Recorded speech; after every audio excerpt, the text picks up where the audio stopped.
Hello, my friends, and welcome back to yet another episode of Watching the Watchers Live. My name is Robert Gouveia. I am a criminal defense attorney at the R&R Law Group. We're located in the always beautiful and sunny Scottsdale, Arizona. And today we've got a lot of news to attend to. We're looking around at some state business, some state affairs, what's going on in the great state of Florida. We're also going to be seeing the sort of dichotomy that exists between the D.C.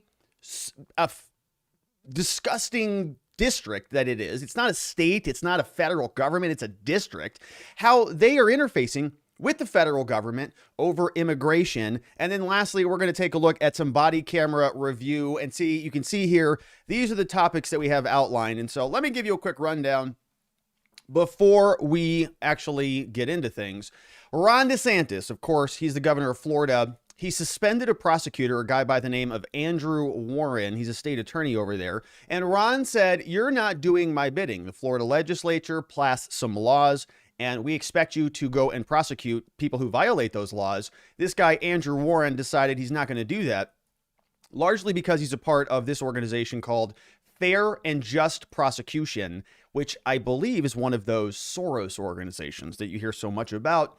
And he's a part of one of those things. And so they're sort of saying, we're not going to prosecute abortion laws, and we're not going to be doing what the people want you to do. And so Ron DeSantis said, okay, that's no problem. The Florida Constitution says that I can just throw you right out on your butts. And he did that. We're going to go through the entire, well, it's about 5-minute little press conference he had yesterday. We're also going to take a look at the DeSantis order that came out on the 4th of August, where he is firing that prosecutor, suspending him.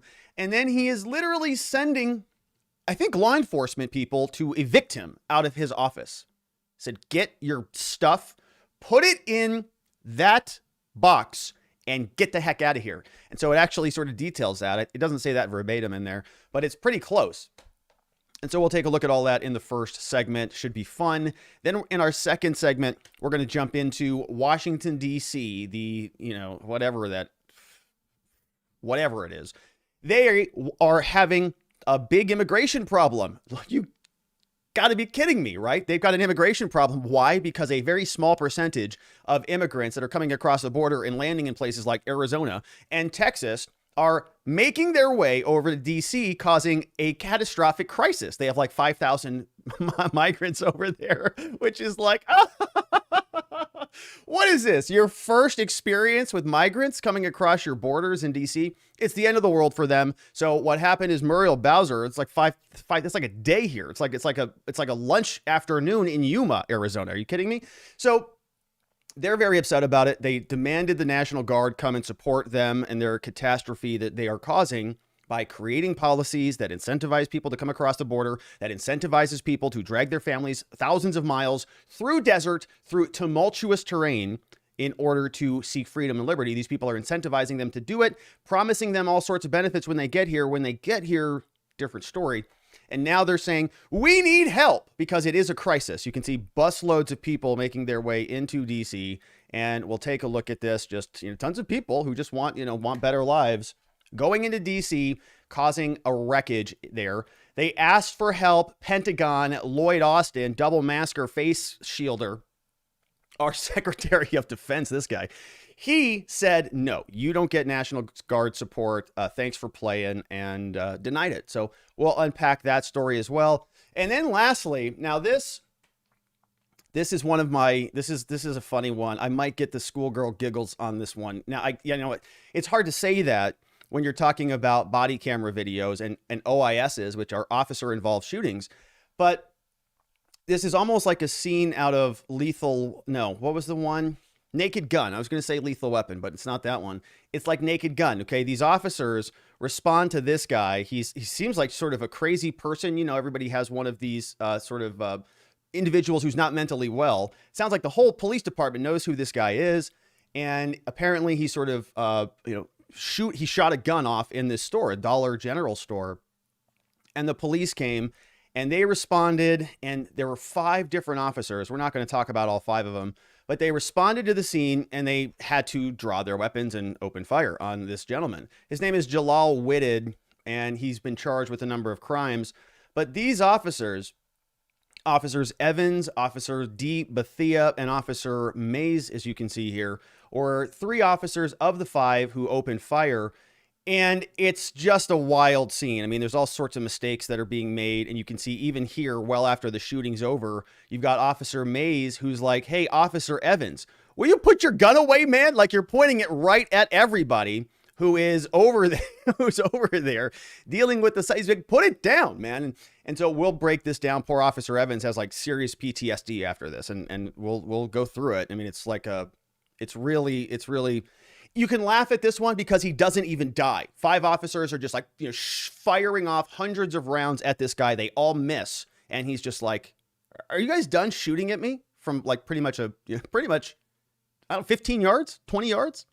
All right. So we'll go through that. And, it turned out okay. I mean, he's not dead and he got charged with crimes. So, All right, so we've got a lot to get to, as you can see. And my friends, if you want to be a part of the show, the place to do that is over at watchingthewatchers.locals.com. And let's see who's chatting away over there. B Spec, who is Happy Old Cat Lady, is with us. Resident Bedoin is here. John McGarvey, Tweak is in the house, and JC the Music Man are all chatting away. Radicy, Miss Lucky's here. Albion Thailand is here. We got a full house over on Locals. Shout out on our Locals community. But if you want to join in on the fun over there, it's watchingthewatchers.locals.com. You can also join as a member on YouTube, and you'll get one of those nice little badges like Ronnie Cole has, like Shane Sousa has, like Ray J has, like C. Reed has. They're all chatting away, and they've all got that beautiful badge. And of course, if you're a member, you get access to our morning walk and talks, which are another 20-30 minutes of content that exists sort of in between the shows to carry on the conversation. And I often talk about a lot of things that we don't get to here. So like this morning, I talked about Carrie Lake. We've sort of covered a little bit of some of the Alex Jones stuff. Not really, but there's, so those incidental topics that sort of pop up, we cover those in our walk and talks and leave the big stuff for the show. So join us over there. Also, I am a criminal defense lawyer at the R&R Law Group. This is what I introduced at the start of the show. This is where we spend all of our time boots on the ground doing the hard work. Here we have fun. We talk a lot about politics and a lot of serious business here too. But every day we've got an amazing team of people helping people fight for their constitutional rights, fight for their presumption of innocence, hold the government to account, make them prove their case beyond that reasonable doubt, hold the line on those standards so that we can provide safety, clarity, and hope to our clients in their cases and beyond that in their lives. And so thank you for your referrals. They keep us very busy. And they keep us doing the work that we love, doing the work that is in alignment with our purpose for being here. And so, without any further ado, with a little bit further ado, I'm going to cue all of this up and zoom it in so that we can get started with Ron DeSantis, who's going to be our first story on the day. Let's see who's over on Rumble. Rumble, we got a couple people. Free Appalachian is in the house. We've got Free Appalachian says the Dollar General seems to draw craziness no matter where you go in the country. It's just craziness over there at Dollar General. And Elucidation Station. Oh gosh, I remember Elucidation Station. It's been a long time. Welcome back, Elucidation Station. I don't think I've seen you in a while, but it's nice to see you. All right. And so now we can get into business. And here it is. Ron DeSantis suspends a very woke prosecutor in the state of Florida. You see him, this guy, Andrew Warren. He's a state attorney, and he was not doing the bidding of Florida voters. And so the governor, Ron DeSantis, came out with a very interesting press conference and said, easy, no problem at all. Guess what? The Florida Constitution says I can throw you right out on your booty, not even have to really think too much about it. And so we're going to listen to the actual press conference from Ron DeSantis. He posted an official update on his website. We'll take a look at that. He goes about kind of through this for about 5 minutes, and it's pretty interesting to see how he's going to be approaching this. And we'll spend some time, unpacking all of that. Then we will go through his order in full detail. I have it here. We've got our red pen ready to go. The executive order of suspension, because there's some good stuff in here. It details why Ron DeSantis says this guy is no good, why he needs to get booted on out of there. And it's actually kind of a substantive document. It's 29 pages, but we'll be able to fly through it quickly, as you'll see. So we'll come back to that. But it is going to be an important sort of piece of this because it's all based on the Florida Constitution, which says that he is allowed to do this. Now, before we get into this, big shout out to Paul Mino, who's in the House, who gifted 10 memberships over to our incredible YouTube community. Thank you to Paul Mino. 10 people just got gifted memberships, which is just outstanding. So thank you, Paul, for your extreme generosity. A lot of new members on Paul, but Paul is here. Thank you, Paul, for that. And Paul also, I forgot, Paul has our pinned chat of the day. Let's pause on that for a minute. Paul has the pinned chat. He says, who's getting the free memberships today? Could be you. So exciting. Everything is better here. I've gained girth, length, and yaw in just one day since membership. So, and he's so pleased with those results that he gifted 10 of those to everybody else out there. Just outstanding. What a great community we have here. All right. And so now, Andrew Warren, of course, is the subject of this entire suspension, kind of a firing, really, if you want to put it that way. And so before we dig into it, we have to learn a little bit more about this guy and why Ron DeSantis threw him out. First, we have to understand that this is the organization that he is a part of. Okay, he signed his name to a bunch of letters that are promoted by this organization. Who is this organization? What do they do? They're called the Fair and Just Prosecution .org organization, and let's learn a little bit more about them, shall we? First, we're going to turn off the dark mode. It says Fair and Just Prosecution. It embodies, it brings together elected local prosecutors as part of a network of leaders committed to promoting a justice system. Oh, here it comes, grounded in fairness, equity, there's that word, compassion, and fiscal responsibility. Now here, let's take a quick listen and see what they're talking about. For too long, the prosecutors, judges, and many people involved in our justice system needed to act like they were tough on crime in order to get elected. Judges, prosecutors, that's true, have a pretty sad history of extremely, excessively, unreasonably long sentences. I mean, the bottom line is that's true too. Real good at locking people up. I mean, I think the goal is to reduce crime, right? Yes. And you reduce crime by helping people stay out of the system.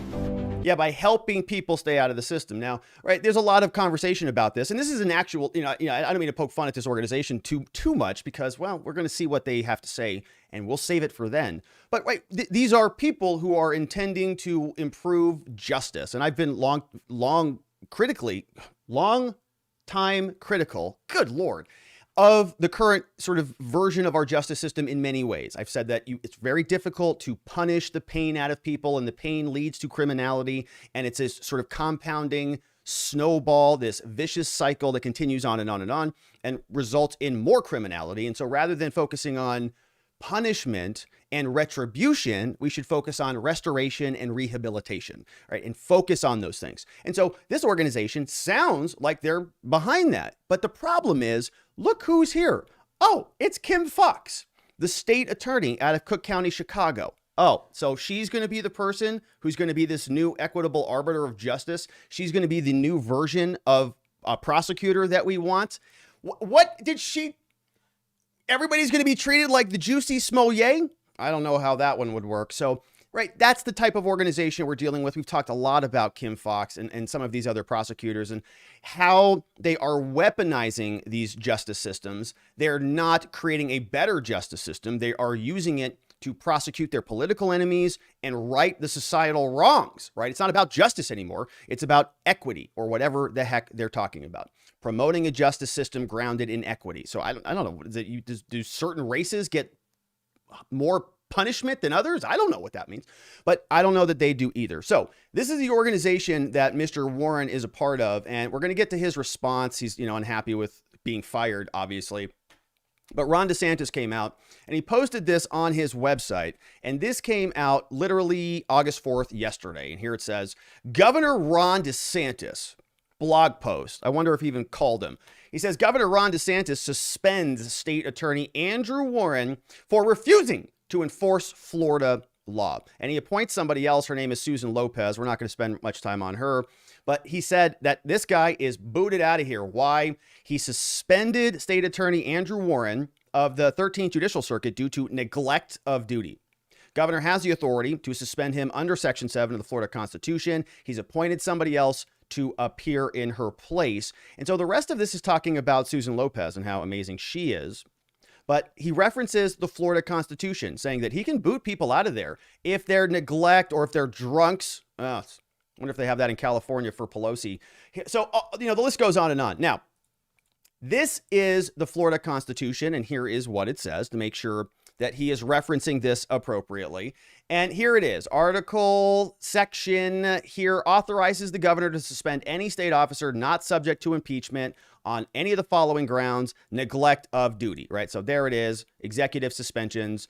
The Florida Senate has the responsibility to sit in judgment of the merits of the suspension. So it's almost like an impeachment process. Okay, so you go through, like the House of Representatives in the federal level, we talked a lot about this with Trump, they impeach the president, and then you have the trial in the Senate. Here, the governor can actually order the suspension if they are not subject to impeachment. So you see, it's sort of an escape hatch.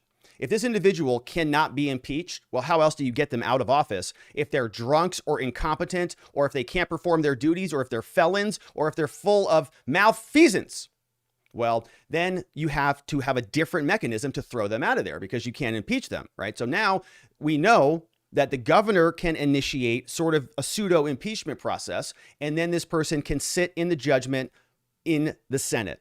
The Senate may remove from office or reinstate the suspended official. Senate Rule 12 outlines the process of this. So it's going to go over, right? So it's sort of, not a done deal yet. He's going to have a trial, presumably, according to, this. And we'll see where that goes. But otherwise, it looks like, the governor can just go ahead and do that. So we'll listen to what the governor had to say first. Here he is on YouTube. And I think this audio is really Thanks to loud, Sheriff Chronister. Really, really loud. Yeah, I forgot about that. So we'll listen in on this for a quick minute. And then actually, it's about 6 minutes, and it's quite good. So we'll listen to a little bit of Ron, and we'll also poke around and see if he's sort of referencing for us stuff that we can unpack here, which is in his actual order. Okay, this is the executive order that he issued, which is the document that ultimately is going to be suspending Mr. Warren. All right, so here is DeSantis, and let's see what he has to say. For having us here for today's announcement, and we're glad that we're back in Hillsborough County. Our government is a government of laws, not a government of men. Okay, they turn the volume down. What that means is that we govern ourselves based on a constitutional system and based on the rule of law. But yet we've seen across this country over the last few individual prosecutors take it upon themselves to determine which laws they like and will enforce and which laws they don't like and then don't enforce. Yeah. And the results of this in cities like Los Angeles and San Francisco have been catastrophic. You could go in San Francisco and steal a certain amount of merchandise, and you just would, by definition, not be prosecuted. That has undermined public safety. It has really hurt these communities, and it's been devastating to the rule of law. So as I saw that happening across the country earlier this year, I asked my staff in my office to look around the state of Florida and to make sure that that was not going to happen here, where you would have individual prosecutors nullify laws that were enacted by the people's representatives. They spoke with law enforcement throughout the state. They spoke with line prosecutors throughout the state, and it all came back to this area here in the 13th Judicial Circuit in Hillsborough County. All right, so let's take a quick pause and see take a look at one of these exhibits that the governor is actually referencing. Okay, so here's the entire order of suspension. We are going to come back to this in a minute, but I wanted to show you sort of their exhibit. So here's Exhibit A. Now, we talked at the beginning about this organization, Fair and Just Prosecution. That is the organization that sort of wants to reform prosecution in America. And so they've got this big, long letter that they drafted. And if we take a look at the signatories to this, we should see... Well, Letitia James is on there. Remember her? Letitia James is on there. So, yeah, we've actually got a lot of people on this. Marilyn Mosby, remember her? Baltimore, she's on this list. Racine from D.C., we've referenced him a lot. Jeff Rosen. Let's see who else is on here. The list just goes on and on. Okay, all of these are prosecutors, but this is the one we're looking for. Andrew Warren, okay, 13th Judicial District out of the Circuit Court of Florida. And really, right, this is the only sort of thing that the governor is capable of having jurisdiction over. Governor DeSantis can't do anything in North Carolina, for example. So now my next question is, well, Monique signed this and she's in Florida. Monique might be next. Monique's Worrell might be next. She might be getting another one of these soon enough. But he signed off on this. Okay, so Andrew Warren signed off on this document listed under Exhibit A. And what is this document? Well, here's what it says. A joint statement from elected prosecutors and law enforcement leaders condemning the criminalization of transgender people and gender-affirming healthcare. Okay, so this was about just over a year ago, back June 2021. And so they write this letter, right? They all these prosecutors that we just listed, they all signed off on this thing. And they sent it all over the place, right? Joint statements. They like to do this, right? They draft letters, just like those 50 people who were so-called intelligence people all had an opinion about Hunter Biden. All of them wrong. Letter was totally meaningless, but it didn't really hurt their credibility or didn't really impact anything. In fact, it sort of, I think, buttressed their credibility. Many people sort of think that they are still truthful, but that's a whole separate saga. This is the same modality, right? They're all going to sign a letter and they're going to say, man, that was a really, really important day. What'd you do today, Andrew? Signed a letter? Yeah. We're affirming healthcare for transgender people. And I won't have any part of the criminalization of it. Okay, so all of that goes on. And they write, as elected prosecutors and law enforcement leaders, we condemn the ongoing efforts to criminalize transgender people and gender-affirming healthcare across the country. These blatantly unconstitutional attacks on some of the most vulnerable Americans will deeply harm public safety. And we call on policymakers to stop all of this. Leave healthcare decisions to patients and don't promote the criminalization of gender-affirming healthcare or gender for transgender people. They're saying that they're prosecutors. We are responsible for pursuing justice for all people, and they don't want to make them victims. They don't want to discriminate against them. They want to work with those types of people. And so they're saying they've got some concerns about restrictions that bills have that block trans youth from receiving life-saving gender-affirming healthcare. Okay, if you block them from getting that life-saving gender-affirming healthcare, then you're killing them, because you're blocking them from living, right? So far this year, 20 state legislatures have considered a total of 29 proposals that would prevent many trans youth from receiving this essential medical care. This ongoing discrimination and hostility that trans youth face has already had a grim impact. In 2020 alone, a national survey found that over half of trans and non-binary youth seriously considered suicide. Footnote 6, research has firmly established that access to gender-affirming healthcare not only reduces the risk of suicide in youth, it significantly reduces their lifetime risk of suicidal ideation, right? So if you don't support their gender-affirming care, you are killing them. You are causing them to be suicidal and resulting in their deaths. Okay. Additionally, for several years, anti-trans legislatures have worked to pass laws that prohibit trans people from using single-sex facilities, restrooms that align with their gender identity. 6 such bills have been introduced in states in 2021. Bills have no public safety justification, right? For example, like I don't even want to give examples because, who knows what type of rules I'll be breaking here, but you get the point. Bathrooms, if you say biological people got to go to biological bathrooms, that is causing people to live in stigma, and it's causing the reinforcement of falsehoods that trans people pose a public safety threat, and so you can't do that. Prosecutors are trusted with immense decision-making capabilities, and we're directing all of our offices, right? Here's where he says this. We have been elected to run our offices, and both chief prosecutors and law enforcement leaders have an obligation to ensure that we're directing our limited resources for justice, right? To advance fairness and justice for all. Bills that criminalize and do these types of things serve no legitimate purpose. And so we are going, right? We pledge, this is where he's taking action. We pledge to use our settled discretion and limited resources on enforcement of laws that will not erode the safety and the well-being of our community. And you're saying, wait, listen here. Nobody asked you if you think that you have an obligation to enforce the laws as they are written, right? It is why you are a district attorney. It's why you're a prosecutor. if the legislature decides this is the law, you got to enforce it. Otherwise, what good is the legislature? Why do you have to even have them? The prosecutor can just decide what laws they want to enforce and not enforce, right? Aren't they sort of then, if they can just say, nah, I'm just going to enforce these laws, they're kind of the legislature at that point. Anyways, you see here, we do not support the use of our criminal justice scarce resources to criminalize doctors who offer medical care or who provide gender-affirming care to trans youth, and so on. We're going to end this deeply disturbing, destructive criminalization of gender-affirming care, and we urge other policymakers to join us. Okay, this is one example. We have another example of another letter that a bunch of these, people signed and made them feel good. Kim Gardner, oh yeah. Kim Fox, there's Kim Fox. Keith Ellison, and we covered a lot of these people. Kim Gardner, several of these people have been indicted. I mean, Marilyn Mosby has been indicted. I'm pretty sure she's facing federal prosecution. Letitia James, she's the one with the facial twitch who was going after Donald Trump, right? Illegitimate president. Remember that whole thing? Weird. Marilyn Mosby, yeah, I've got her.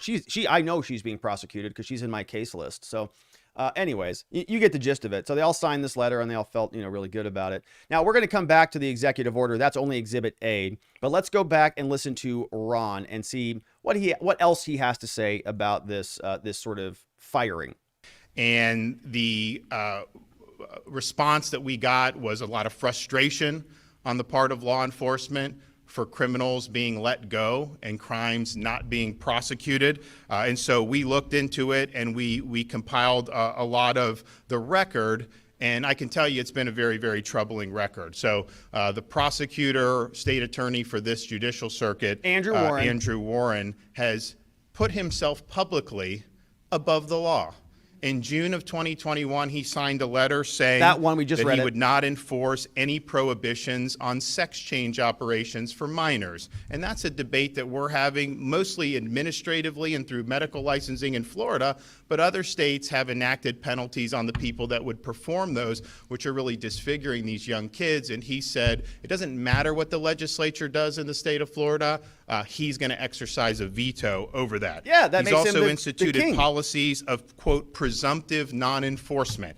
And this involves an array of different things, and you'll probably hear Sheriff Chronister and some of the other law enforcement officers talk about it. But that is not consistent with the role of a prosecutor. Yes, you can exercise discretion in an individual case, but that discretion has to be individualized and case specific. You can't just say you're not going to do certain offenses. Right. So if let's take an example of stealing a candy bar.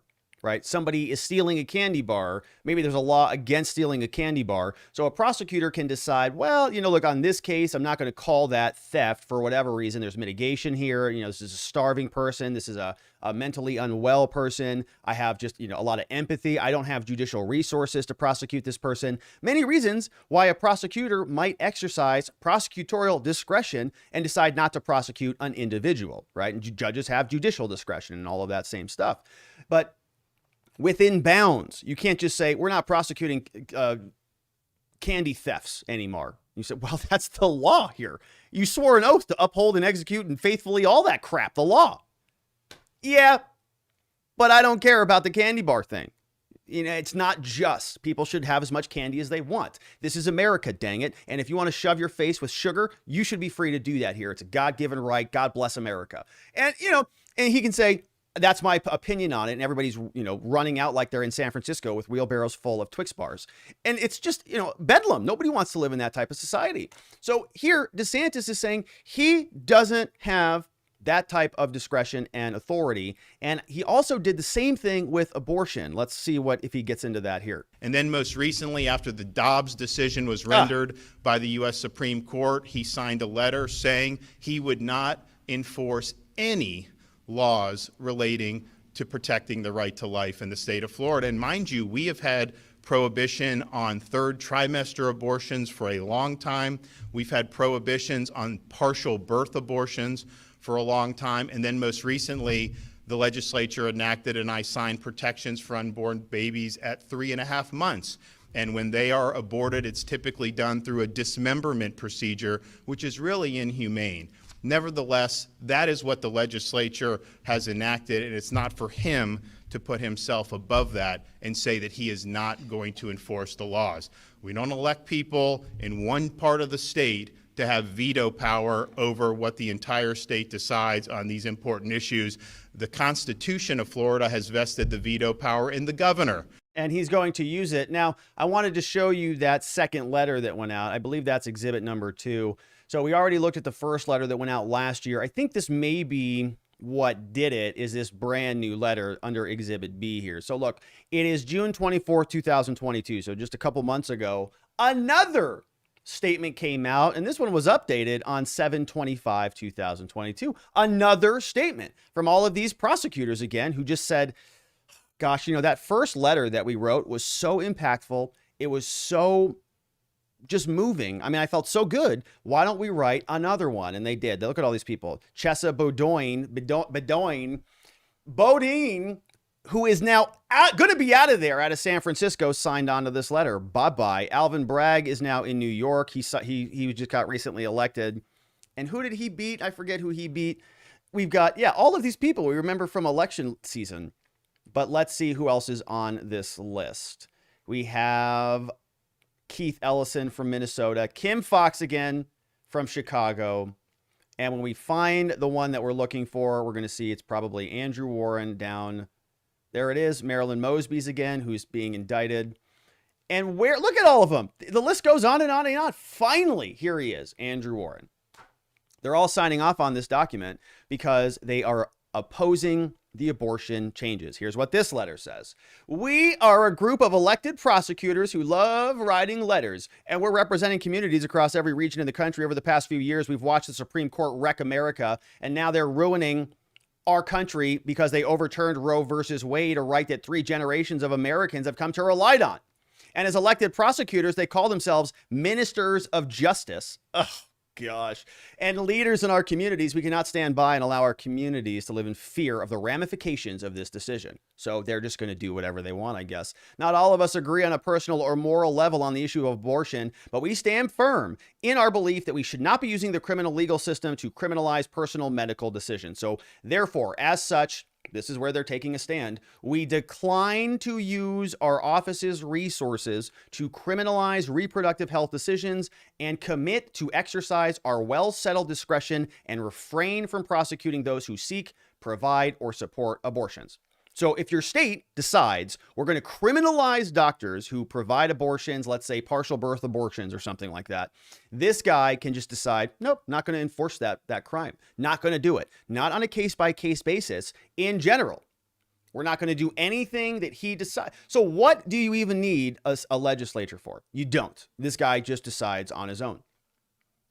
Prosecutors are entrusted with discretion. With this discretion comes the obligation to seek justice. And so we have to do this for all community members. I think they copied and pasted that from the last decision. Probably this from the last opinion too.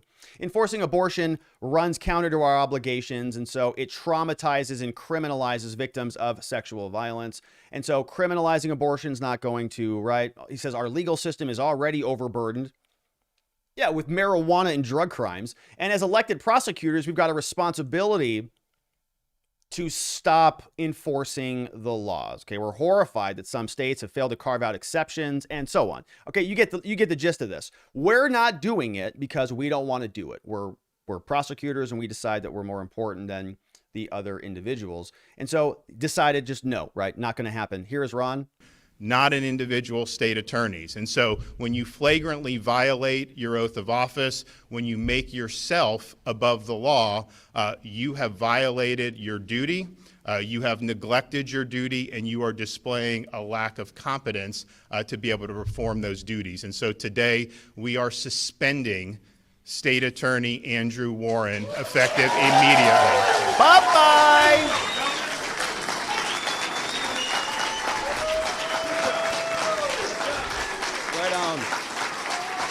Standing O, you're out of here.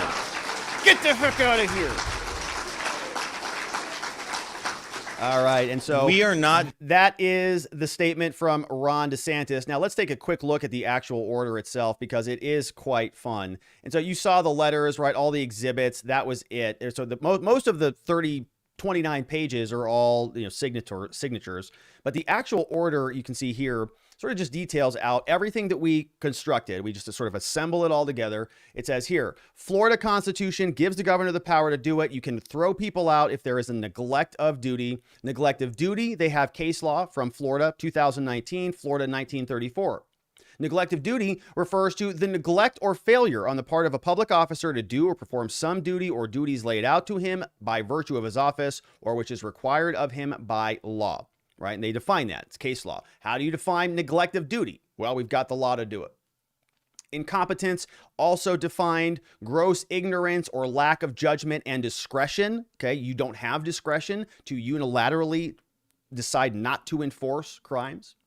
State attorneys are constitutionally elected to serve as officers, and the state acts through state attorneys. And so because they are not subject to impeachment, it brings it within his jurisdiction.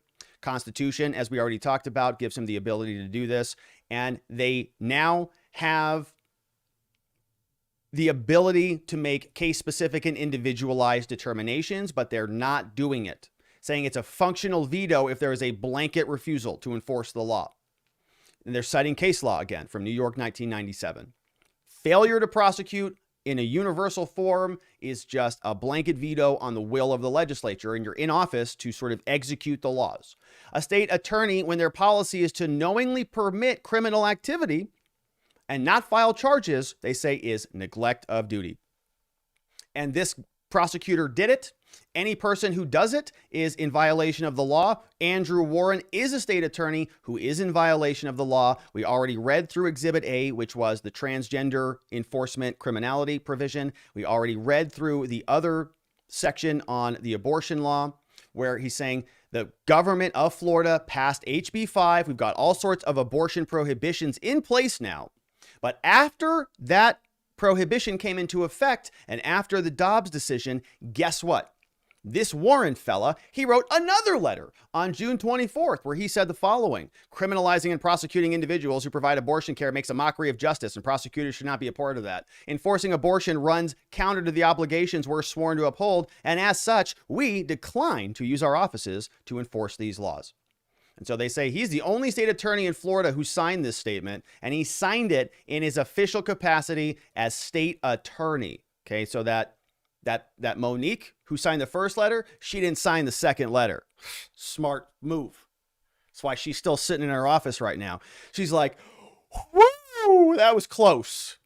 I mean, he came in, she's like, Brittany, listen, I swear, he literally came into my office that morning and I said I was going to get to it that afternoon and I just forgot and I didn't sign it. And now he's out of here. We should go out for drinks tonight. And so Warren has clearly and unequivocally and publicly declared that his office will not prosecute violations of Florida. And so therefore, it is in violation of the law. And you see the rest of it. Willful and intentional functional veto. And so he has got to go. Now, therefore, because of all of this, I declare, pursuant to the laws of Florida, that Andrew Warren is an attorney and that the office of the attorney is within the purview of my suspension powers, and that this guy is neglecting duty and he's incompetent, and he has got to be booted out of here. So on this day, he is hereby suspended from public office. And look at this, which is just fun. He says, Andrew Warren is hereby prohibited, as of this day, from performing any official act, duty, or function of public office. No pay, no allowance, no emoluments, no privileges, all starting right now. And by the way, after I sign this order, guess what's happening next? Section 3. He says, as of the signing of this order, the Hillsborough County Sheriff's Office, okay, the Sheriff's Department, and other law enforcement agencies as necessary, here it comes, is requested to, 1, assist in the immediate transition of Andrew Warren from the office of the state attorney to get his personal belongings, and to, number 2, ensure no files, no papers, no documents, notes, computers, removable storage are removed from his office or any of his staff. What that means, get his butt to get his belongings and get him out the door. And they throw him right out. He also says, by the way, Section 4, we're also appointing Susan Lopez to replace him. Congratulations, Susan, the new district attorney. Signed off on the 4th of August by Ron DeSantis, governor, and approved by the Secretary of State with a nice attestation there. And my goodness, Ron DeSantis just throwing out old Andrew Warren right on his booty. Now, Andrew Warren is not, happy about any of this stuff. And so he posted on Twitter immediately thereafter, and he says, listen, today's political stunt is an illegal overreach. Okay, it contains a dangerous pattern of Ron DeSantis using his office to further his own political ambition. And it spits in the face of voters of Hillsborough County have twice elected me to serve them. In our community, crime is low. Our constitutional rights, including the right to privacy, are being upheld, and the people have the right to elect their own leaders, not to have them dictated by an aspiring presidential candidate who has shown time and again he feels accountable to no one. And just because the governor violates your rights, it doesn't mean they don't exist. And that's Andrew Warren, I guess a former district attorney out of Hillsborough County in Florida, saying he's a criminal justice reformer and a proud American, and probably going to have to change this. Really not anymore. That's going to have to be updated here on his Twitter profile. So, this just happened recently. It takes a few days to do that. So, Mr. Andrew Warren is maybe looking for a new job. I don't know. Probably going to contest this. According to the Constitution, there very well may be a trial that exists in the state of Florida. But Ron DeSantis exercising some political muscle, throwing a woke prosecutor right out the door for not enforcing the law duly passed by Florida voters. And there'll be many more like this to cover. We'll continue to do so. And that, my friends, is the Ron DeSantis segment. My goodness, what a lot of meat and juice meatballs there on that one. Now, we're just getting started. I mean, that's just the first segment on the show today. We're going to take a quick little parchment break so that our mouths don't turn into parchment. So cheers to you, my friends, on this lovely Friday. Whatever you're drinking, I've got some sparkling water here, lime flavor today. To prevent parchments from happening, before we get into Muriel Bowser. Mayor Muriel Bowser, remember her? She was the one who declined the National Guard for the J6 saga. That's right. Remember her? Mayor Muriel Bowser, she runs Washington, D.C. We've talked a lot about her. She's somebody who didn't want the National Guard to come and provide support in the days leading up to January 6th.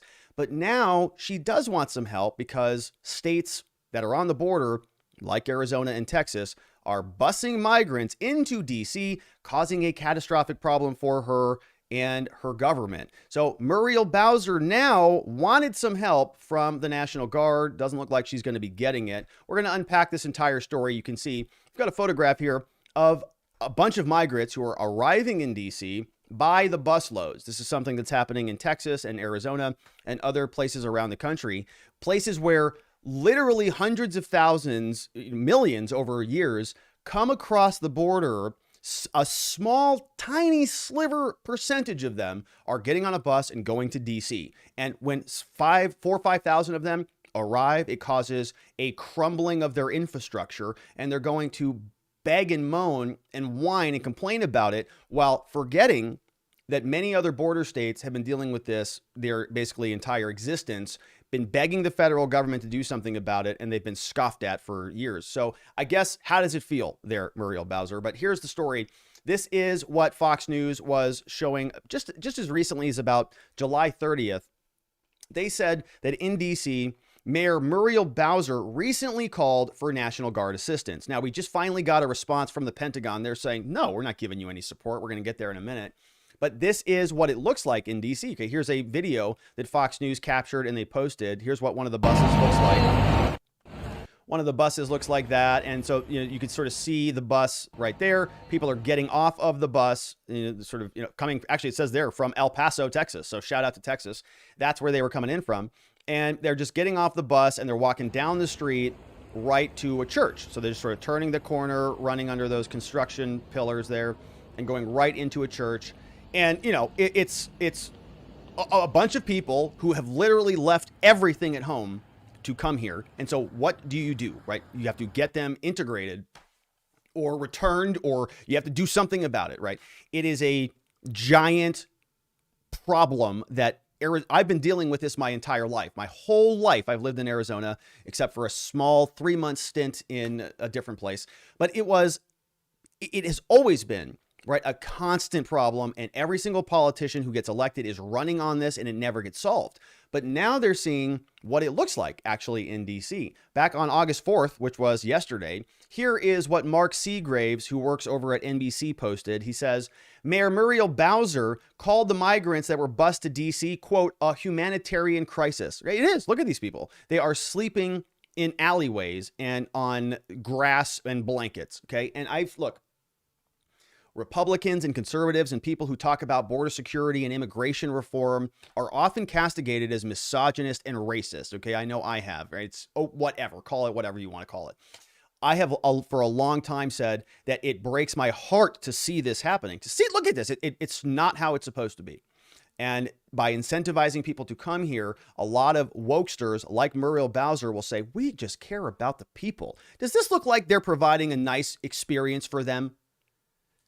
No, it doesn't, right? And it doesn't get easier than that. Many of these people are leaving places where, now everything is being cut out from under them, and they're facing a situation where the government can't support them, right? DC can't support them. She's literally calling it a humanitarian crisis. Her words, not mine.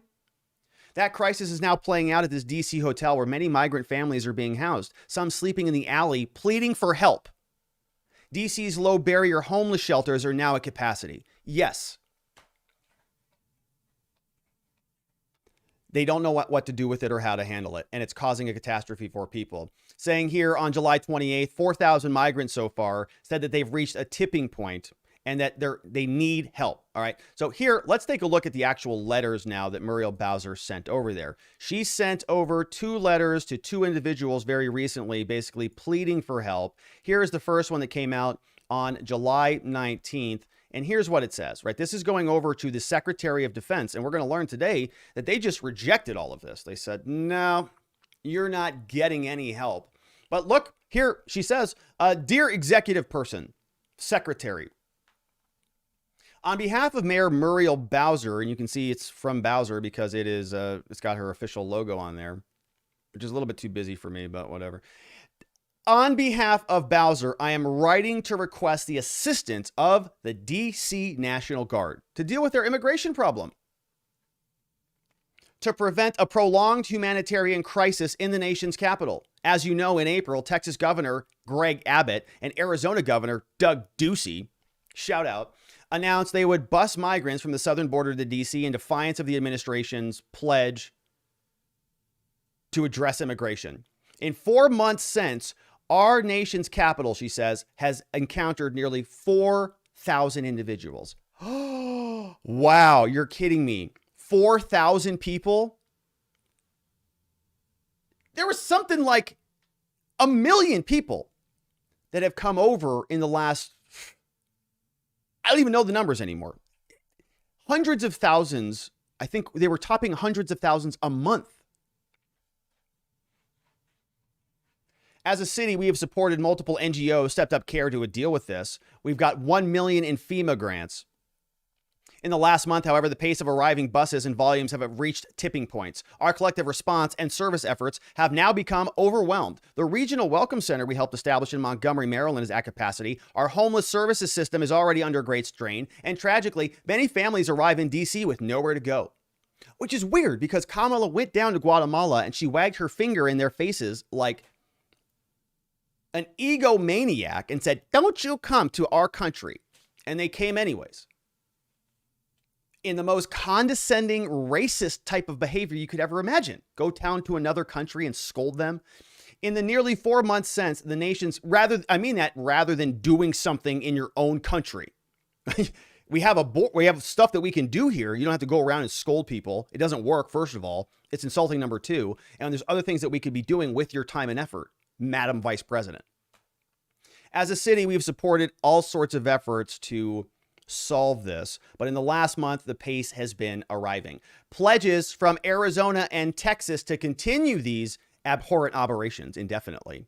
They say the situation is dire, and we consider this a humanitarian crisis, one that could overwhelm our social support network without immediate and sustained federal intervention. You're going for 4,000 people? Good Lord. Okay. Immigration is a federal issue. No kidding. One that needs to be addressed by the federal government. Federal grantee requires immediate federal assistance. Therefore, I'm demanding the D.C. National Guard to come on in here. She also wants Joint Reception Onward Movement, the JRSOI mission in D.C., saying that we need these powers for humanitarian efforts. We seek 150 National Guard personnel, 24/7 operations. We request the use of the D.C. Armory or other suitable locations for a joint base for reception and onward movement to their final destination. They need national, functional facilities for this. The mission would begin as soon as possible and continue indefinitely until the city relieves them. As was with all missions, National Guard personnel will not be involved in domestic surveillance or law enforcement activities and should not be armed, and so they'll be within the scope. I recognize the magnitude of this request, but the governors of Arizona and Texas are making a political statement to the federal government, and they're having direct impacts on all of us. And this humanitarian crisis is no less important. It's essential that we get this help. Okay, that's the first letter. The second letter is very much the same, but this one is a little bit different, a little bit more recent too. And this one went over to DHS, right? And here this one is. Here, who signed this one? Actually, this one actually came from Muriel Bowser. The other one was written by her lawyer or something, and now it's like July 22nd. She's like, did they respond to you? No. Well, I'm going to write a letter this time. She sends this one over now to the DHS people. Says, Dear Doctor and Director, thank you for meeting with me and my leadership team yesterday to talk about the district's Homeland Security and Emergency Management Agency. The migrant crisis facing our city and our country is putting our city and our country through cruel political gamesmanship from those governors of Texas and Arizona. Our ability to assist people in need at this scale is limited. And instead of rolling up their sleeves and working with Biden and Harris on this, they decided to use people to score political points. If they want to go there and they're voluntarily going to your location, that sounds like they're getting a free trip to DC. It's not a bad place to be since you sort of give people everything they want, apparently. It is important to note the only reason they're being bussed is because Washington, D.C. is because the federal government is based here, not because that's their destination, is what she says. To help with this humanitarian crisis, we want money, and I'm requesting additional help. We say that I continue to stress my request for the National Guard, much like the response to aid refugees from Afghanistan, is what she's envisioning here. The National Guard can assume leadership and they can take control of this problem. I have great empathy for people in this situation, boarding buses to unknown locations. I'm very concerned that the social safety net that I'm responsible for as governor is not going to be able to be maintained. The president shares my empathy. I look forward to working with you to resolve this. And guess what happened? They didn't even get it. No approval from the Pentagon. So she lays out her case pretty well, I think. I mean, she's making the same point that a lot of people who have been immigration reform advocates have been making for a long time, that this is burdensome, right? It causes burdens on systems. It's just the reality, right? It's not me saying it. It's Mayor Muriel Bowser saying it. It's going to overwhelm our social infrastructure. Obviously, right? Been something that we've been dealing with here for years. Same in Texas, same in other places. But now finally they're acknowledging it out there in DC. Now I got to tell you, it's sort of shocking to me that they're recognizing it, because it sort of seemed like it was a political joke. And somebody from my perspective, when I think how many buses of people are they going to send over there that it's going to be so problematic for the federal government? Apparently it only took 4,000. It's not even a big deal. It's like, a Friday afternoon in Yuma, Arizona. It's not even a thing. So, all right. So the White House, very unhappy about this, because they're sitting there. They said, wait a minute. This isn't a humanitarian crisis. Kamala Harris went down to the border and she talked to the Guatemalans and she said, don't come. And we thought that was the end of it. Okay, Kamala Harris, she brought back her little report card slip. She said, here, Where do I turn this in? And, whoever's in charge said, good job. You did a nice job. They gave her a star on it. They put it on the White House refrigerator, and they said she was done. So the fact that this is now becoming a humanitarian crisis and a tipping point is a big shock to them. And the White House, as we learned, is very, very frustrated about all of this. Doesn't like the fact that the Washington mayor is trying to use language that is problematic for the Biden administration. Thousands of migrants have been bused. Last week, Muriel Bowser called on President Joe Biden to get help. People say people need housing, but they're not getting it. Now, here's the total. 7,000 migrants in recent months, according to the states. 30 migrants disembarked from a charter bus, 36-hour ride from Del Rio, Texas. Bunch of people from Colombia, Venezuela, Cuba, Nicaragua, Venezuela. I don't see Guatemala on there, so maybe they're not coming from Guatemala. Maybe Kamala's plan worked. Why doesn't she go to Venezuela and wag her finger at them? In the church basement, volunteers offered them breakfast and other things. Bowser's office did not respond to requests for comments, saying that this needs to be dealt with at the federal level. White House officials disagree with Bowser's portrayal of the migrant arrivals as a crisis. They say that echoes Abbott's language at the border. They say the message and the optics aren't what the White House wants to hear or see from a Democratic mayor. And they've all been working with her. In recent months, Mayor Eric Adams from New York said migrants were overwhelming city homeless shelters and they asked for federal assistance. What a disaster. These people are so incompetent that they're wrecking people's lives. They're wrecking their own cities. They're incentivizing people to come, and they don't even, they're causing their own damage, and they don't even realize what they're doing. And they're harming people. They're harming people who are just looking for better lives. It makes me sick. That is what is happening, though. Now, the Pentagon ultimately denied the request for any National Guard. This story hit the airwaves today, and that's exactly why we have this face here from Muriel Bowser. She's like, what? She's like, what did you say? You are denying my request? Yeah, it's true. The Pentagon rejects the D.C. mayor's request for the National Guard to assist in Washington. Defense Secretary Lloyd Austin, you may remember him from the COVID saga, where he was starring with two face masks on, I think a face shield, and the whole thing was wrapped in bubble wrap inside of a balloon. And he was leading America's warriors into battle in a global game of death. So I felt pretty reassured that we were in good hands there. But he came out and he rejected the request from Muriel Bowser because the Department of Defense, quote, has determined providing this support would negatively impact the readiness of the D.C. National Guard. It's true. There might be another insurrection that they don't need to show up for and have negative effects on the organization and the members. Yeah. They're saying, you know what that says? It's saying we don't want to turn our National Guard into Border Patrol agents. And they don't want that either. The official said that a grant funding through the FEMA Emergency Food and Shelter Program is sufficient. Yeah, we understand that you got some money. That's all you need. Bowers told reporters on Friday, they said, hey, did you see that letter? Did you see that letter that they sent denying you? Bowser said, yeah, I've had the opportunity to scan that letter, and what I see is we may send an amended request. The Department of Defense highlighted a number of the concerns about an open-ended nature of our request and their ability to respond to it, so I want to give them some more specific parameters and maybe we can work something out.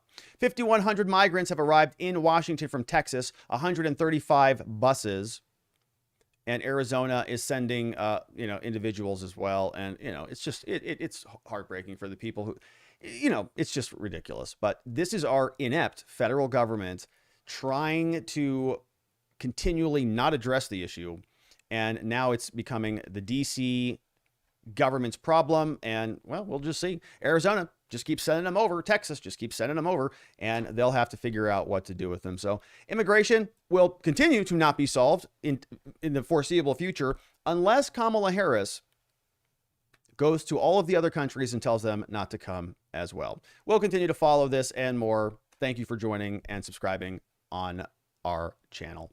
All right, my friends, and we've got one final segment on the day, And this is, my goodness, you know, I don't even really know how to. We do a lot of body cam stuff on this channel, but this one is just. I want to take all of these seriously, but this one's just kind of like, what the heck is going on here? We're going to watch 5 officers just, well, miss this guy. He doesn't even die. All right. He doesn't even die. So he's this guy right here. We're going to learn more about him in a minute. Somebody's saying, is this graphic? It is. So it is sort of graphic, right? So I guess, well, I'll give a content warning. I'll give a content warning right now. New Jersey prosecutors released new body camera footage showing the attempted shooting and stopping of an armed suspect at a Dollar General store in New Jersey. We're going to unpack it. You can see one snippet from the scene. This is from the body camera footage from Officer Evans, who was the first guy who was there. That's the interior of the Dollar General store. The gentleman who is standing there with his hands up is this guy. His name is Jalial Whitted. And when we listen to some of the body camera footage, we're going to see what it sounds like. A lot of people are sort of familiar with this guy. They know who he is. He may be, you know, one of the local individuals who kind of is, you know, in different locations kind of all day long, and people just kind of know who he is. But we are going to go through the body camera footage because you see these 3 officers arrived on scene. There was actually probably 20 officers who all responded to this because there were 911 calls that said that this guy, Jalial, was actually shooting, right, firing off shots into the Dollar General store. And so the cops showed up and they were obviously very concerned and very panicked about it. So we'll listen to the 911 call, and then we'll also take a look at 3 body cameras from 3 officers who opened fire. And I spent some time today going through some of the body cameras, not all of them in detail. But these were the 3 individuals that really stood out to me. Here's why. Officer Evans was first on scene. He sort of calls out a fake gun, and you can see he's a little bit sort of in shock in the aftermath of the shooting. Here's Officer Mayz, who's sort of telling him after the shooting's over, his gun is pointed towards the direction where all the commotion is. They put your gun down, right? It's over. Reholster your weapon. And he's sort of in this state of shock a little bit. So we'll spend some time on that. He was the first guy on scene. Second guy on scene was Officer Bethea. And he's also, you know, sort of all out of sorts after the shooting takes place, obviously, right? It's a shooting. It's a pretty dramatic, you know, thing that happens. And then we're going to learn a little bit more about Officer Mayz and watch his body camera, because many of these people all sort of convene and sort of, you know, collapse in on each other. Now, ordinarily, okay, these are gruesome shootings, and I'm going to do my very best to avoid, you know, showing any of the gore, but you are going to hear a lot of gunshots in this video, but nobody dies. Okay, so this guy is literally still alive. Let me show you specifically. This comes over from the prosecutor's office out of New Jersey, Ocean County Prosecutor's Office. They came out and they released the body-worn camera footage. So before we dig into all of it, showing exactly what happened. Okay, here it is. Ocean County Prosecutor Bradley has announced the release of video footage from multiple body-worn cameras, as well as 911 audio recordings. And look, in connection with an officer-involved shooting of a non-fatal variety. See that right there? He didn't even die. Non-fatal shooting of Jalial Whitted, 37. He's out of Pleasantville. Occurred in Pleasantville. Officers requested that the prosecutor's office conduct an independent investigation of the shooting. Preliminary investigation has revealed that on May 24th, Pleasantville received a call, 911 call. We're going to listen to 2 of those, indicating that a gun had discharged at the Dollar General store located in this location. He was inside the store. There was a handgun protruding from his right pocket. We're going to pay close attention to the language that is used by Officer Evans when he is first on scene. Additional officers arrived. Whitted walked towards the officers, refused to follow direction, says, "Shoot me." Officers attempted to de-escalate the situation by backing away and allowing Whitted to exit the store and to stand on the front sidewalk. He then reached and placed his hand in his pocket, and 5 officers, okay, look at this, 5 officers discharged their duty firearms at him. But he's not dead. Okay, when you see the distance here, it's going to remind you of that scene from Dumb and Dumber when Lloyd tries to eliminate the individual who is about to steal his girlfriend, I think it was. And he shoots, blah, blah, blah, blah, blah, blah, blah, blah, and he misses everything. Okay, that's kind of what we're going to see here. It's like a scene from Naked Gun. 5 officers discharged their duties and their firearms at him and didn't hit him. In fact, he didn't even fall over until after they were done firing. And he said, okay, I guess I'll lie down now. The officers indicated that they fired to protect the lives of nearby public. Okay, you can be the judge of that. Their own lives and the lives of their fellow officers. So, video footage is being released so that we can all analyze it. Now, if you want to go here, right, just look up the county attorney's website here. It's ocponj.gov. They'll have it. It's their first press release. They put out body camera videos from 1, 2, 3, 4, 5, 6, 7, 8 officers. We're going to look at 3 of them. And we're also going to listen to 2 of the 911 calls. But, you know, I mean, if you're interested in this stuff, I'd encourage you to go watch all of them because you can sort of piece together some interesting things that are happening. So now that we have the background there, we do know this is a non-lethal shooting. Okay, so this guy survives. It's incredible that many rounds went his direction and he is still alive, but he's alive, not even fatal. Right? He got charged with a crime and he's being prosecuted after this. Right here it is. Abiscon man charged after Mayz shooting in the Atlantic County incident. Charged with unlawful possession of a weapon by persons who should not have weapons. So he's probably a felon. And authorities, he's got court coming up and the whole deal. So he's not dead. So YouTube, right? This is basically the footage that we're going to be playing here today. It's basically a PG-13 movie, right? It's somebody who gets shot and they're like, darn it. And the plot continues. Okay, nobody even dies. I think that happens in Disney movies. So please don't age restrict this because if you do, then I have to delete the video after a certain period of time. But nobody even dies. Okay, it's all educational in purpose. That being said, okay, it is a tense situation, and oftentimes these things can cause people to be a little bit squeamish. Sirens, gunshots, loud noises. So please be advised. This is the first video from the officer who showed up on scene. Okay, now this is Officer Evans, and he is pretty panicked at the end of all of this. You're going to see that he really is sort of caught in this moment of a kind of a PTSD situation. So he is responding to the scene, and it's going to happen pretty quickly as soon as he gets there. So let's wait for him. You can see he's still driving his car. And actually, you know what? We missed the 911 calls. I forgot the 911 calls. I got ahead of myself. Let's listen to one of these, 2 of these real quick. They're relatively short. First one is right here.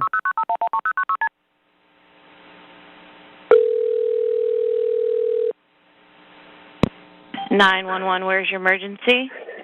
705 South New Road. Shots have been fired. The guy has a gun in my store. 705 South New Road? Yes, I just called you.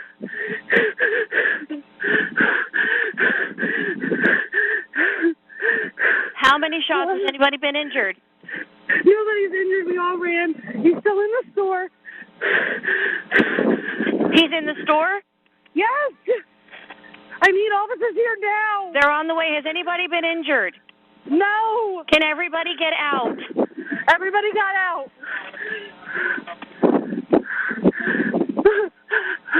Ma'am? Yeah. She said they're saying 705, but that's not in my CAD. I have 600 South 705 South New Road. It's Absecon. You're in Absecon? Yes. Okay, all right. Stay on the phone. Let me transfer you to Absecon.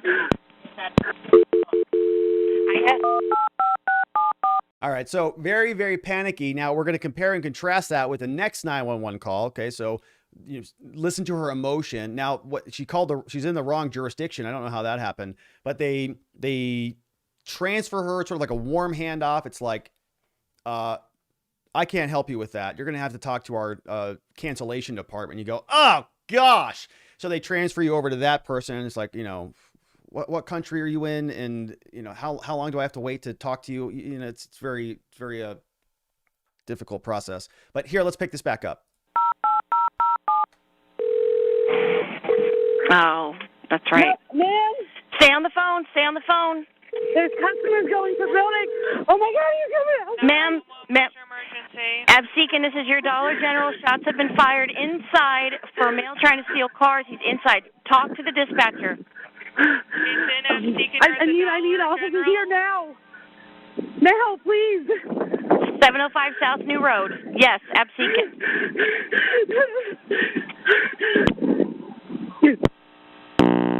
All right, so that's the end of that one. Now, same incident, different 911 call, right? So now if you're putting yourself in officers' perspectives and dispatch and you've got all this information flooding in, right? You know, I've never been a 911 dispatcher or run a police department, but you can imagine, right? You've got constant information, and one of the most challenging things that you're trying to do is make sure your informational supply chains are good and clear and fast, and that stuff is not getting lost in miscommunications. On my business coach, right, we talk a lot about A to B communication, and that means that you have a communication and like a confirmatory, you know, this is what you said, A to B, B to A confirming back to B, and then you know, okay, we're in sync on this thing. Let's move forward. Difficult thing to do.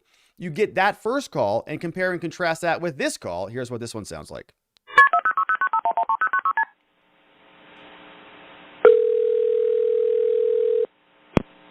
911, where's your emergency? Hi, there's 705 South New Road. I have a guy that's trying to steal cars, and he's coming back in the store. He just tried to steal a customer's car. 705 South New Road? South New Road, yeah. And what, is there a business? It's a Dollar General. Okay. And he's standing at, I don't know. How is he trying to steal their cars? He just jumped in their car. We had the owner ripped him out, and now he's standing in front of my building with his hands up. I don't know. He's not mentally stable, I would assume, but he literally just jumped in his car and tried to steal it. What's he look like? He's a black male wearing all black. He has braids in his hair. He's about 6 foot. I'm on the phone with the cops. And he tried to jump in someone's car? Yeah, the guy is still right here. Yeah, he jumped in the car. The guy ripped him out of his car. Absolutely did. I have it on camera. And he's like, he's scaring everybody. What's your name? Lori. Okay. All right, is this your phone number? Yes, it is. All right, that's the end of that one. Okay, so yes. All right. They're on their way. They're on their way. Thank you. All right. Little bit of a different, right? Little bit of a different vibe. First lady, hysterical, guns going off, you know, he's shooting people, the whole thing. She's like, no, he's trying to jump in cars. So things are a little bit, you know, different, but maybe she didn't hear the shooting. So who knows? But same Dollar General store. And so you've got all these cops now crashing all over the place to try to get there and figure out what is what. Now, one of the other body camera videos that I'm not going to waste our time with here today is one officer. I think she's a female officer, and I actually, you know, sort of watched or scrubbed through all of them. But she goes to one Dollar General first. Oh, this is not the one. She walks in. Anybody shooting in here? No, it's not this one. And then she gets back in her car, races down the street, and she shows up sort of last on scene here. But the first guy who is here is this guy, right? Officer Evans.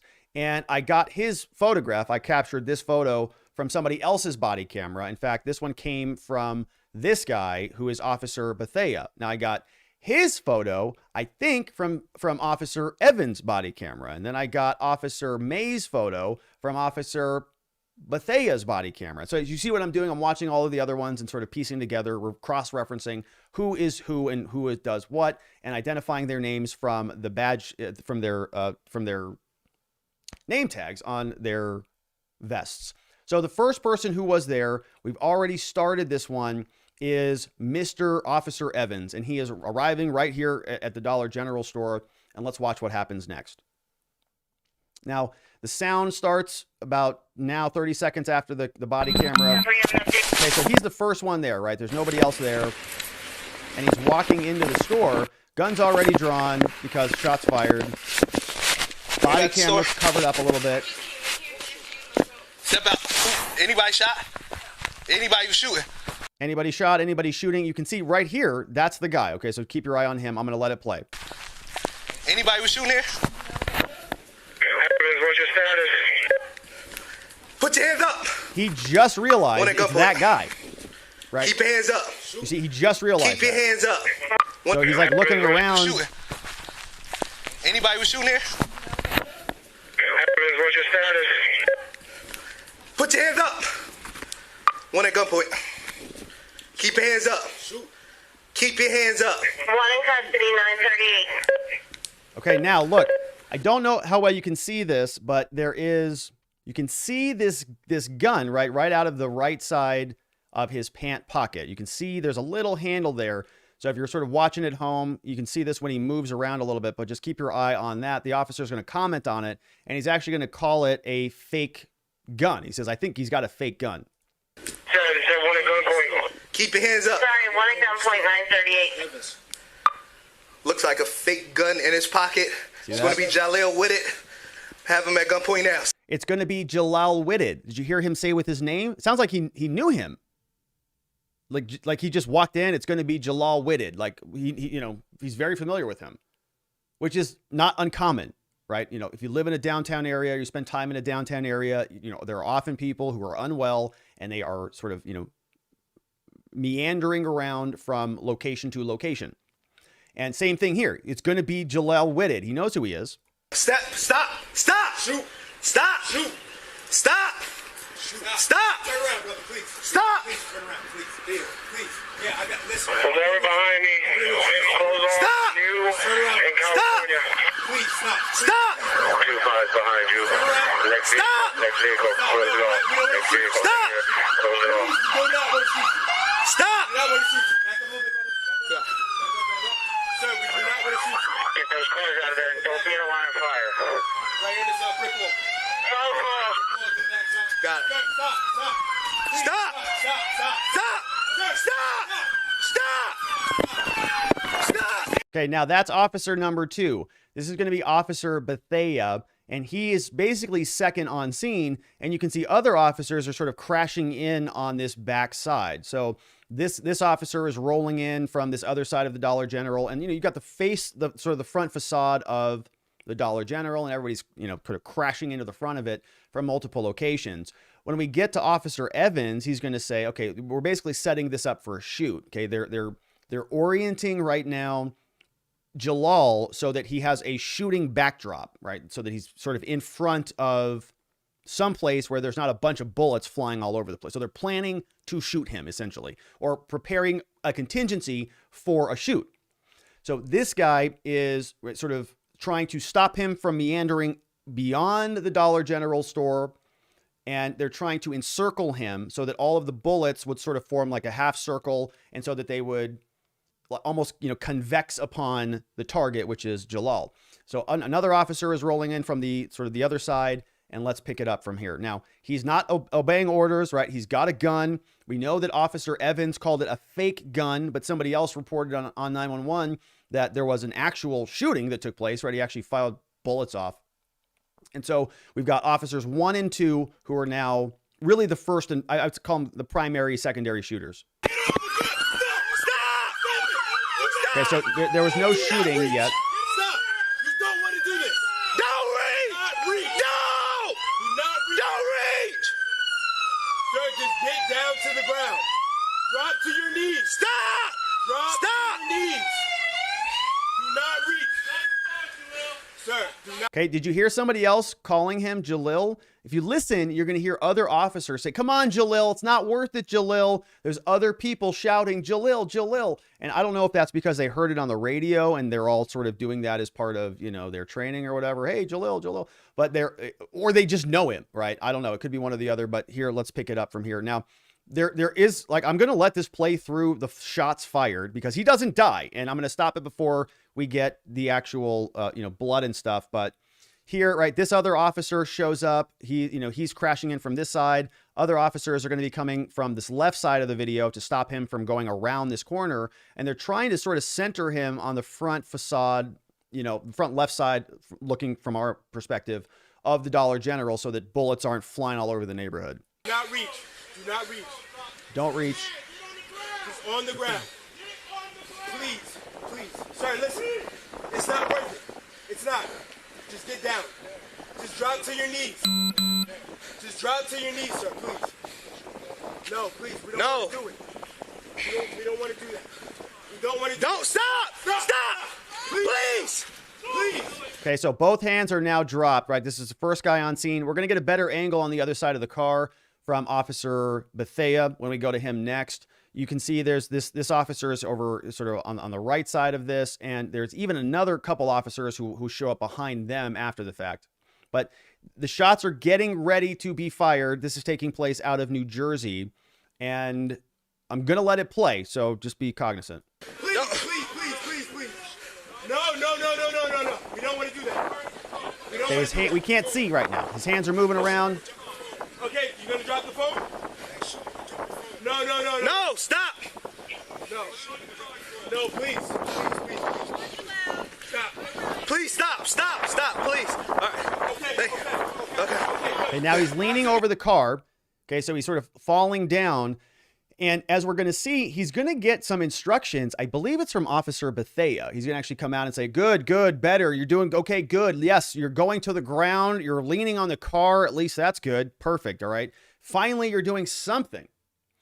And, but his hands are down, and now it looks a little bit suspicious because he could be reaching for something or finagling, for a weapon or something like that.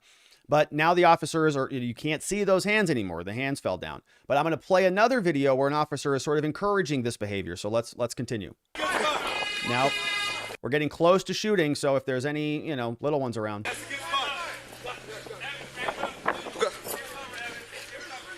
Okay, now Officer Evans is backing up, okay? There's another officer in another body camera video who seems like he's sort of one of the senior people. He's hiding behind a van or taking cover behind the van. I don't want to emotively conjugate that one. And he's behind a van, and he's instructing Evans, back up, get behind cover, back up. And Evans is backing up right now. Now, the shooting is now, Mads is saying the pausing is driving you nuts, I know. But we're going to play it. It's the anticipation, Mads. It's killing you. I know. The shooting is taking place. We're going to watch this 3 more times, okay? I'm going to play the other 2 a little bit more thoroughly because it's the same thing 3 different times. I want to make sure we get all the details in. Now it is shooting time. I got his hands. Weapons in the right pocket. There it is.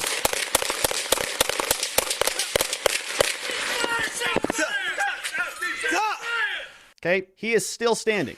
Now his hands are up. See that? His hands are up right there.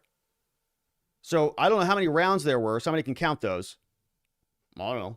100 rounds, 100 maybe? He's still standing. Shot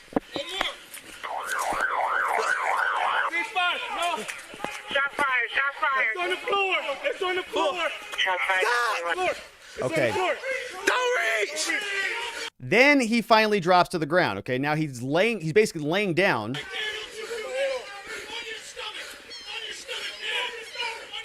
Don't reach for the gun.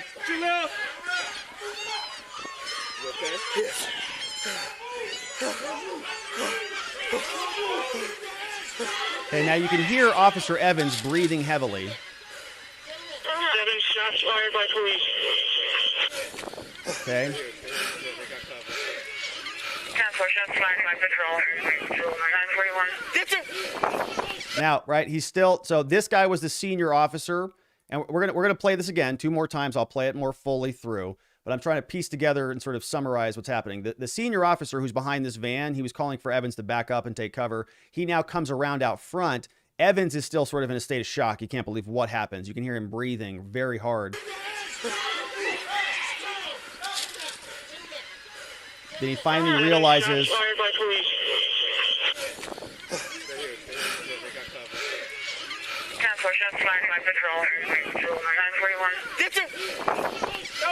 His gun is still out, right? Like pointing at those people.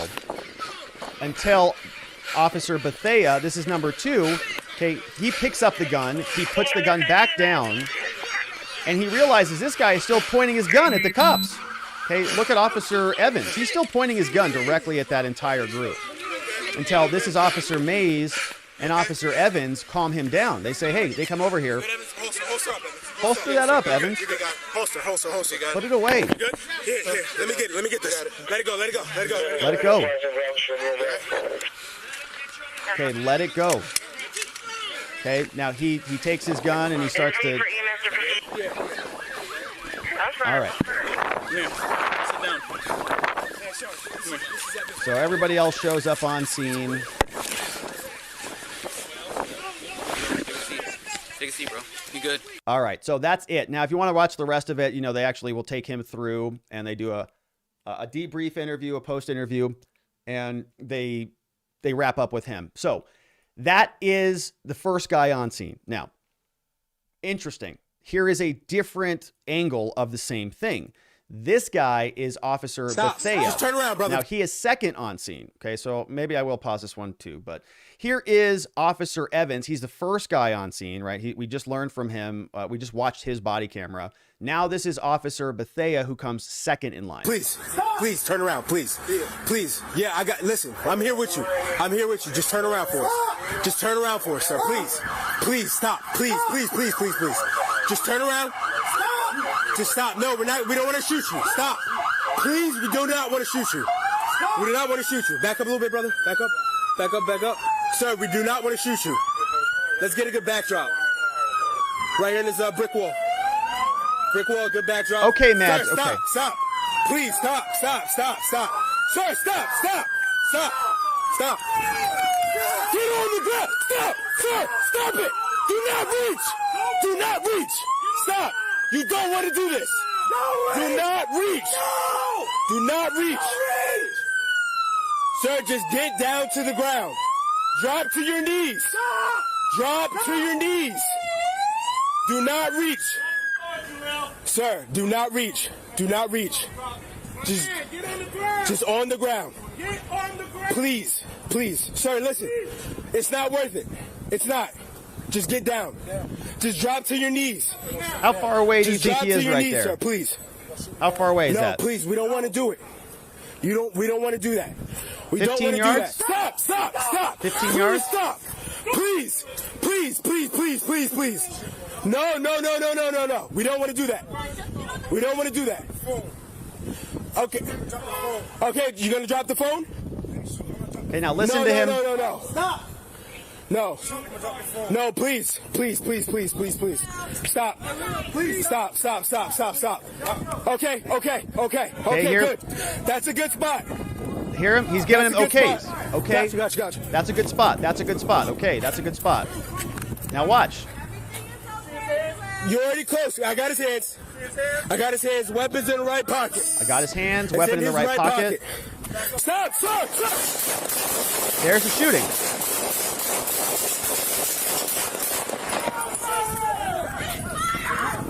I don't know if he hit him. He's still standing.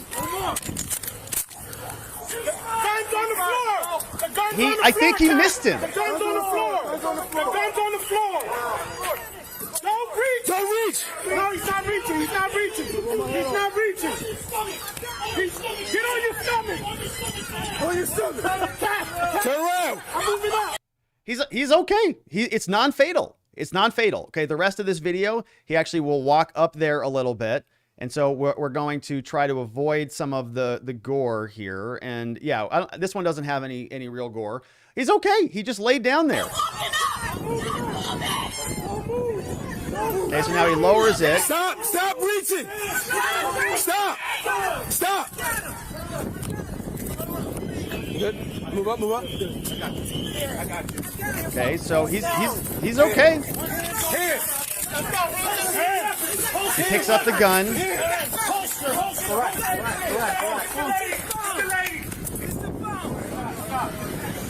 Then he sets the gun down.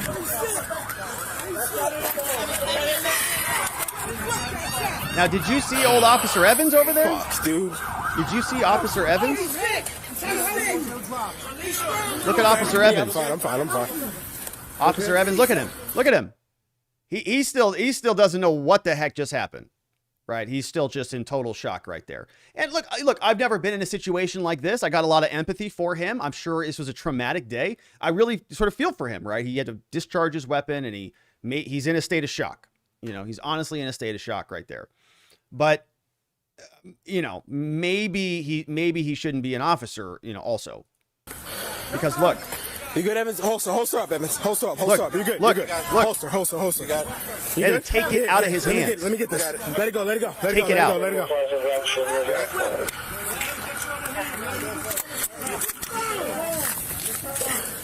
Is it ready for EMS to proceed? Yeah. Hey, Sarge, this is Evans' weapon, all right? It's clear. Here you go. Okay. Yeah, so not a good look on that at all. And you know, you can even see from the shooting. Let's get the shooting just one more time, because it's kind of shocking, you know, that, you know, this is a little bit further. I thought he was a little bit closer, but still, I mean, that is. Let's see. And if you notice, he's also shooting into propane tanks, by the way, right? There are propane tanks. Propane tanks right behind him. And of course, you know, that's Hollywood, but it's like, It's in the right pocket. It's in his right pocket. Stop!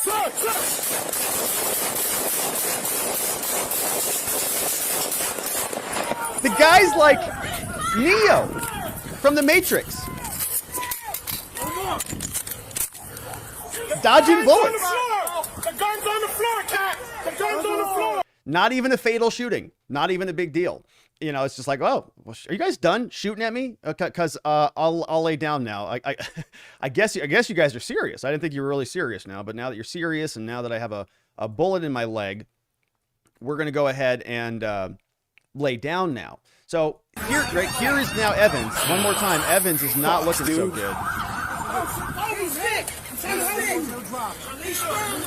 Yeah, I'm fine. You okay? You good, Evans? Holster up, Evans. Holster up. You're good. Holster. You got it. You good? Here. Let me get this. Let it go.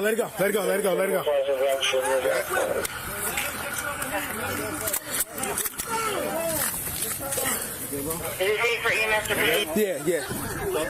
All right, so hopefully he's all right. Poor Officer Evans, not having a good day there. But this is the final video that we have from Officer Mayz. Now, Officer Mayz, you can see he's also pretty quick on scene. I kind of put him number 3, maybe. You know, I didn't go through the times in a lot of detail. But he is the other guy who there's sort of 3 people who are crashing down upon him, and he's probably another shooter. So let's see what happens with him. See if we can fast forward this up. All right, so he's making his way to the scene. Let's fast forward here. And as I said, they're sort of trying to figure out what dollar stores they're at. So here he is. Finally figures it out. They all come crashing into the front of the store.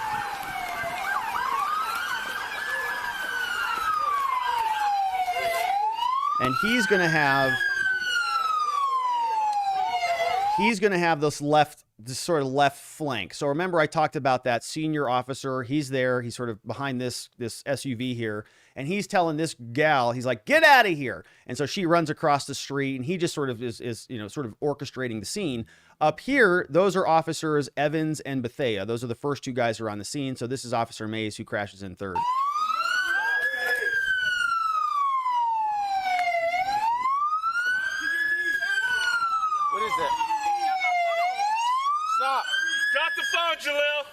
Drop the phone. That's not your phone. Drop it. Drop it.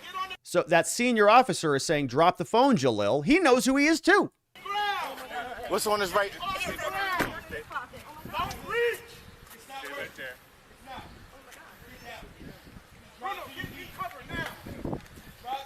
Back up. You got it? Back up. Stay behind the engine of the car. Don't do it, Jalil. Don't do it, Jalil. One person talk. Okay, you gonna drop the phone? They shoot, you gonna drop the phone. No, stop. Put it on the car, Jalil. No, please. Jalil, please don't do it. Here it comes. Yo, get it. Yo, look. You in the line of fire. You in the line of fire. Move the line of fire. You in the line of fire. You're in the line of fire. You're going to get yourself shot, Officer Bethea. Move. I'm going to shoot you. See his hands? Evans, back up behind cover, Evans. Back up behind cover.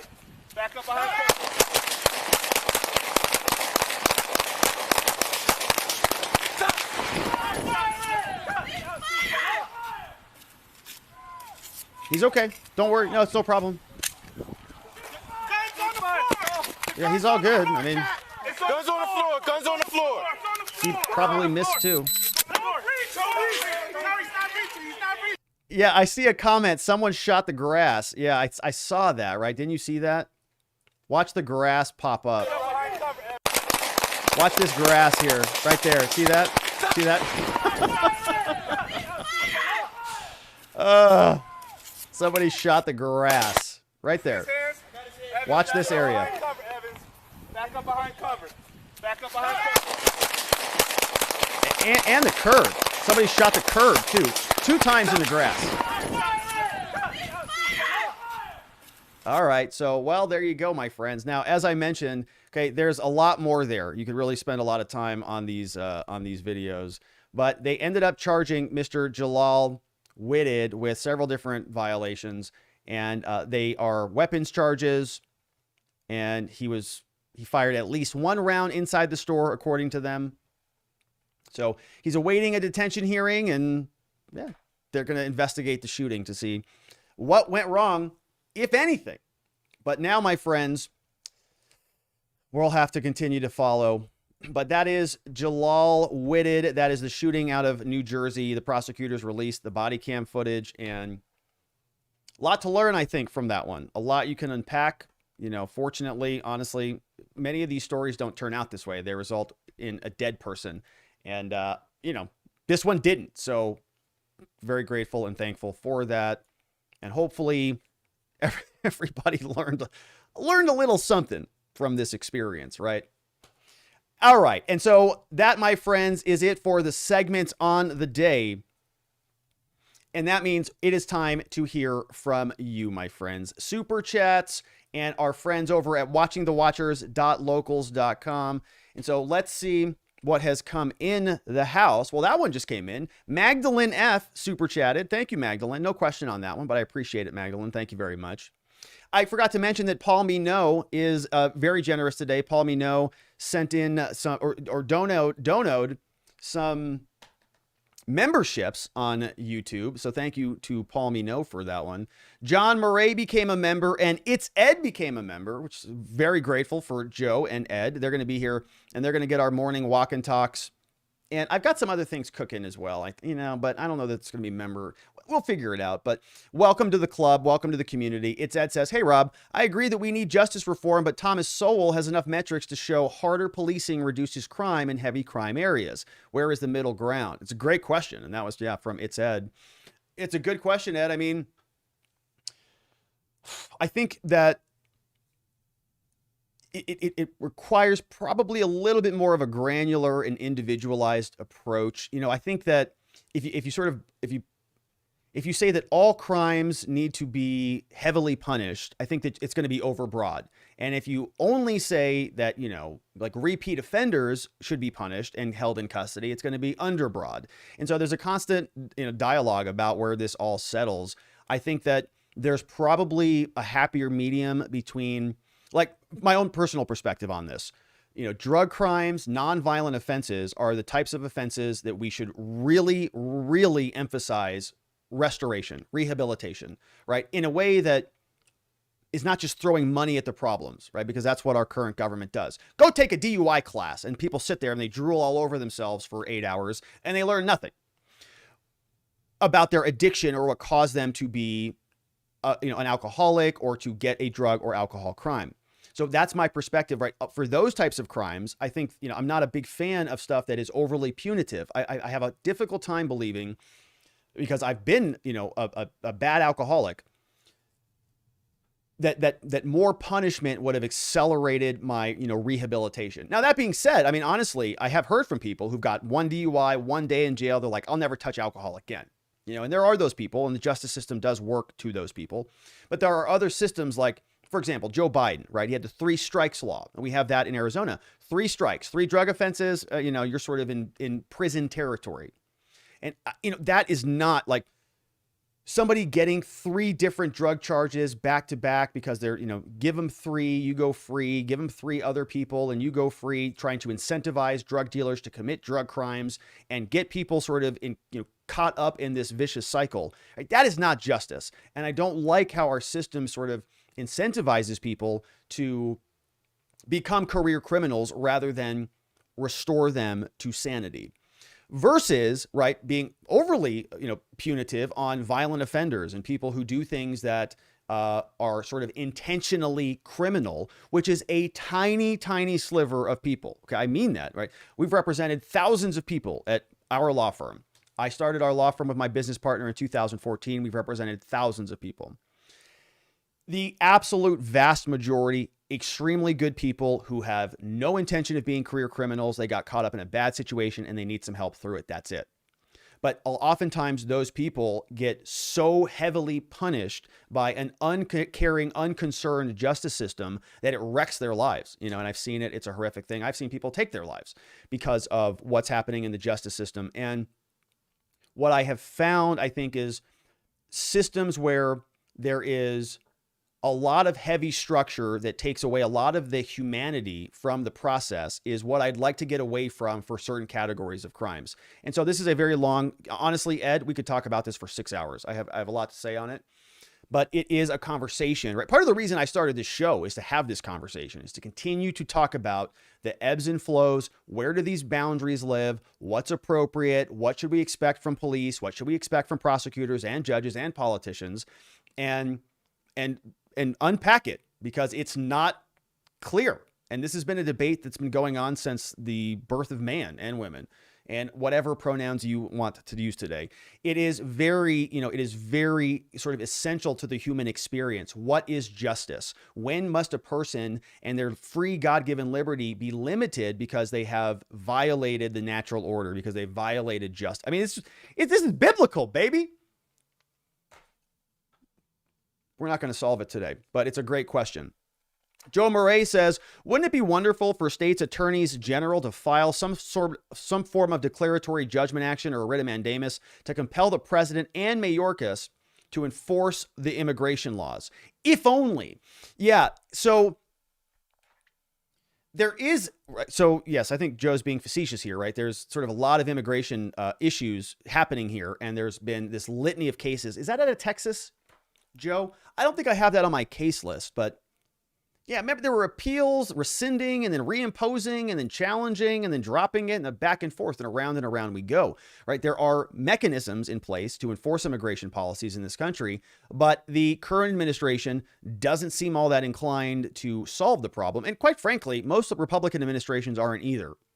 Right? The Democrats want cheap votes. Republicans want cheap labor. Both sides are happy with sort of this pseudo slave class of people who are in this permanent gray area so that both sides can take advantage of them. Meanwhile, it's stripping them of their humanity and it's putting them and their families in very difficult positions. And it's disgusting because they're all taking advantage of people. And I don't like that at all.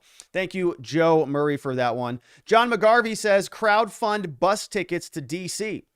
Yeah, I mean, the taxpayers are doing that. It's essentially what's happening. You're crowdfunding. The taxpayers are paying for those buses. So in Texas and Arizona, but I'm sure the community can do it too. And, maybe at some point they'll sort of be a nice community there and a jumping off point, and it'll sort of be a reception center. And, immigrants from all over the world can come and just sort of go to DC first. And then DC can see what it's like to be a border state. And maybe they'll take the problem seriously. I doubt it. Thank you to Magdalene as well for that super chat with no question on it. Now we're jumping over to our friends over at watchingthewatchers.locals.com. And I got to do a refresh here. I thought I did that, but apparently I did not. So we're going to scroll down here and see what we've got in the queue. Our first one up comes from Donald Williams. Donald Williams. It's Sugar Britches. Sugar Britches is in the house. Says, good evening, locals. Hope everyone is well tonight. Period. Good to see you, Donald Williams. Glad you're here. JD Arlen says, happy Friday, watchers. Sergeant Bob is in the house. Says, I'm all in on the OIS. Perfect. So we're going to get to that in a minute, I'm sure. But he does say, Sergeant Bob says, good for Ron DeSantis. DAs are employees of the state and expected to prosecute. Like Trump, if you ain't doing the job, you're gone. The swamp needs to be drained on an ongoing basis. Soros has a goal of undermining our country. We do not need his advocates. Help good people, yes. That made a mistake, but a lot of those entering the system are not good people for reasons too complicated to get into here. Kim Fox, yikes. Chicago is out of control and the cops there have no interest in doing anything proactive. for obvious reasons. That is from Sergeant Bob and Miss Lucky. Thunder 7 says, Ron should have brought in his good old buddy Donald to point to the woke prosecutor and tell him, you're fired. At least the pathetic prosecutor would have a story to tell George Soros when he asks him what happened. That was in from Thunder 7 over on Locals. And we're going to go back to the previous page, and hopefully this works now. Sometimes Locals can be a little bit wonky when I'm trying to scroll around all the various comments. I don't want to miss anybody. Sergeant Bob says, seems like those signing on are taking cues from Sleepy Joe. We had another one from Ed. Says, Rob, I'm really becoming a fan of DeSantis. He's willing to put these clowns in their place, but I'm really getting concerned at how many Soros-backed prosecutors there are. They are a great danger, especially in larger cities where they tend to thrive. Now, they did recall the one in San Fran, but may recall the one in LA, but these cities are a mess already. They're also in red states. Texas has Austin. Dallas is being threatened. I'm wondering if other states can follow DeSantis and dismiss them if they refuse to enforce the law. The sentencing of a criminal is, or at least should be, up to a judge, not the prosecutor or the defense, though the judge may also be bound by the law. Where the judge does have discretion, what resources do they have available to determine sentencing? And is rehabilitation ever considered as part of sentencing? Yeah, it is. Great question. And you've actually got the framework of this exactly right. The judge does do the sentencing, but they get recommendations from both sides. So in Arizona, I'll speak to Arizona because that's where I practice. So I can't speak to every state, but we have what are called sentencing guidelines and sentencing charts. And it basically looks like a spreadsheet almost. And you say, okay, this person is a category 3 offender or category 1 offender, which means this person has priors or not priors. And you just go with the chart. And you say, okay, category 1, 2, or 3. Category 3, here it is. And then you say, okay, what class felony is it? Okay, 1's murder, 6 is for low-level felony offenses. And you have a range 1 through 6 in there. And you say, okay, how about an aggravated DUI? Okay, well, what is a class 4 felony? You go class 4, category 1, just go right in the chart. It's sort of like zing, right here. This is your range. And within that range, you typically see in most states 5 different categories of sort of columns within that range. One is going to be the presumptive term. That's going to be where everybody starts. So let's say, a murder is, whatever, 10 years.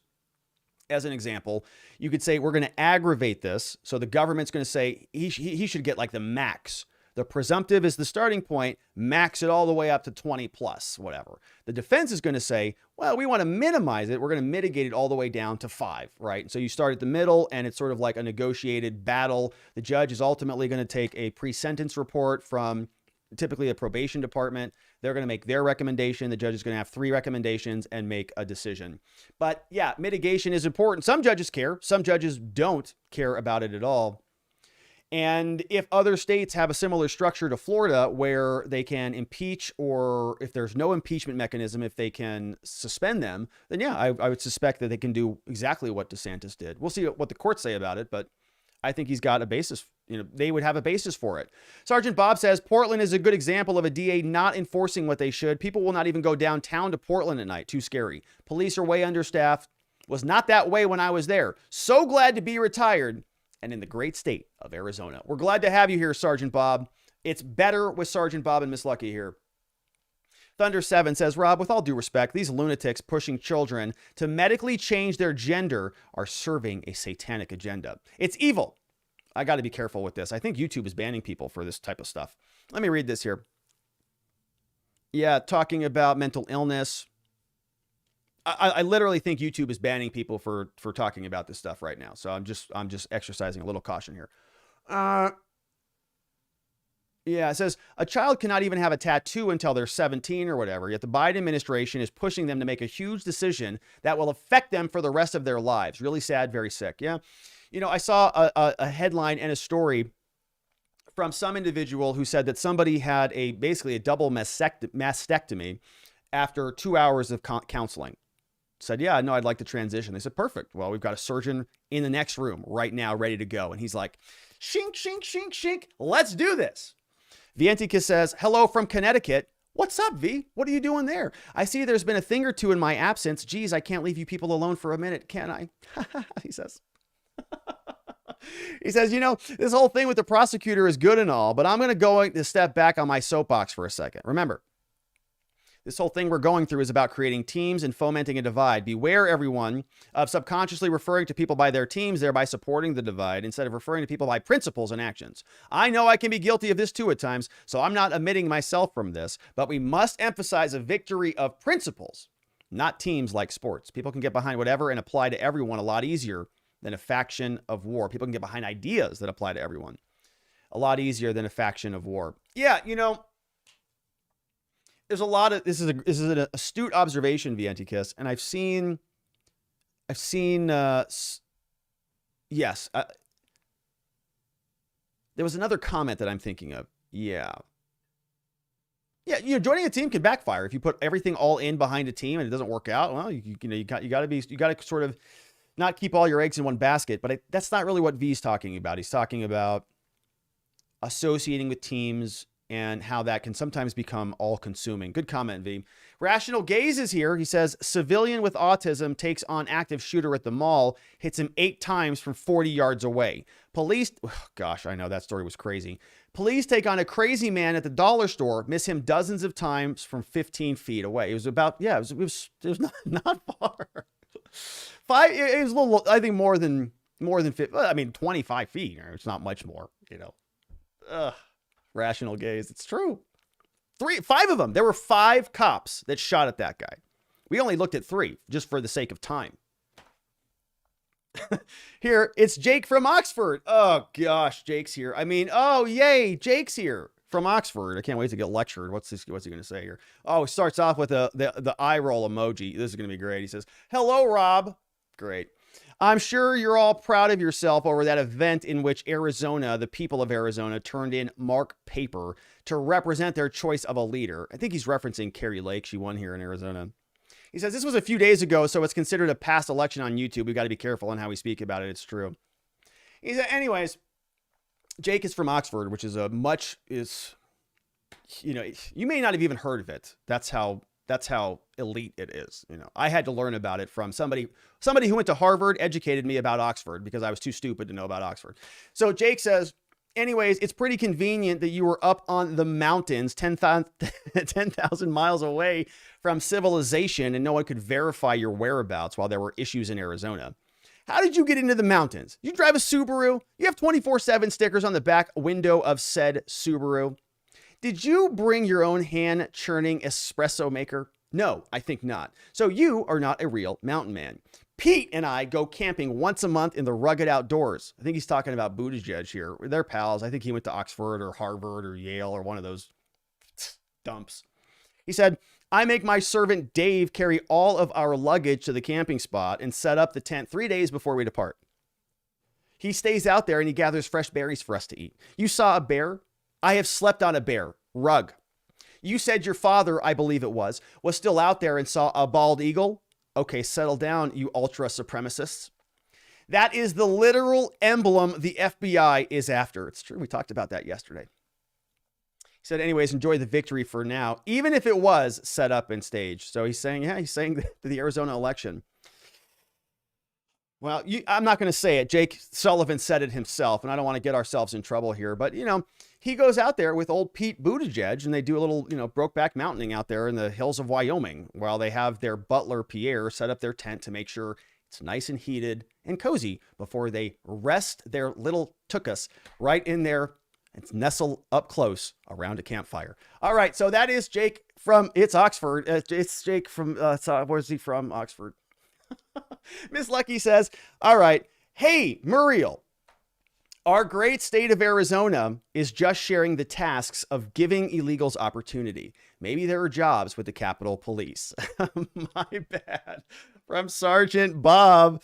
Amazing. Vientika says, the solution to the situation with the migrants is realistically a Kobayashi Maru, since no one wants to stop promoting coup d'etats and embargoes in the nations south of us who refuse to capitulate to our imperialism. It's understandable that to not want a potentially hostile power at our doorstep, but oppression isn't exactly the best way to prevent that in the long run. Kobayashi Maru, isn't that from the Usual Suspects? Oh, no, it's Star Trek. That's the one. Star Trek, the Kobayashi Maru training exercise, the no-win scenario. That's right. Yeah, I forgot about that. Why did I think, what was the one in The Usual Suspects? Wasn't it something like Kobayashi Maru? No, it was something. It's at the bottom of the mug, isn't it?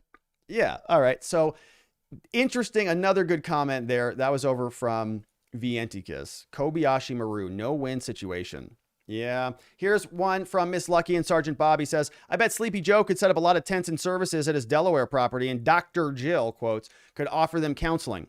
It is a win-win. John McGarvey says, Rob, yay, more Ron fire. We need to crowdfund bus tickets to D.C. Armed criminals get shot. And AOC has a juicy booty. Her words, not mine. I didn't say that. In fact, Alex Stein didn't even say that. AOC said that. She said, yeah, he said I had a juicy booty. And we said, here, nobody ever said that. Nobody said that. AOC? Come on. Give me a break. All right. So Radice says, I was born and raised in St. Helena. It's almost time to pick those wine grapes. I bet Pelosi can give those migrants a job on her winery. Yeah, but she'd have to want them on her winery, and she's probably a pretty racist person. V says, the shore area has always held the special people of my state, hence the stormtrooper aim. It was always the thing that dating a girl from the shore would get you a gift that keeps on giving. Seriously, though, it's obvious they didn't want to shoot him, and he wanted to die. Just some background information. Abscon is not a very densely populated part of New Jersey. I don't think there are even 10,000 people who live there. Also, I had a situation where I called 911 twice from my apartment. I got 2 different dispatches with each call. Also, the first call you played said she called before, so it seems it's the same woman in both calls, and the second call you played is actually the first call. Oh, that could be true. Yeah, that could very well be true. Yeah, the prosecution, they do this, which is really annoying when they do this, but did I open this up? Well, I don't know what I did with it, but Vientikis, if you saw in their press release, they don't organize it at all for us, right? So they actually just sort of dump all the files. It's really annoying when they did that. So like, for example, here, right? They don't actually detail.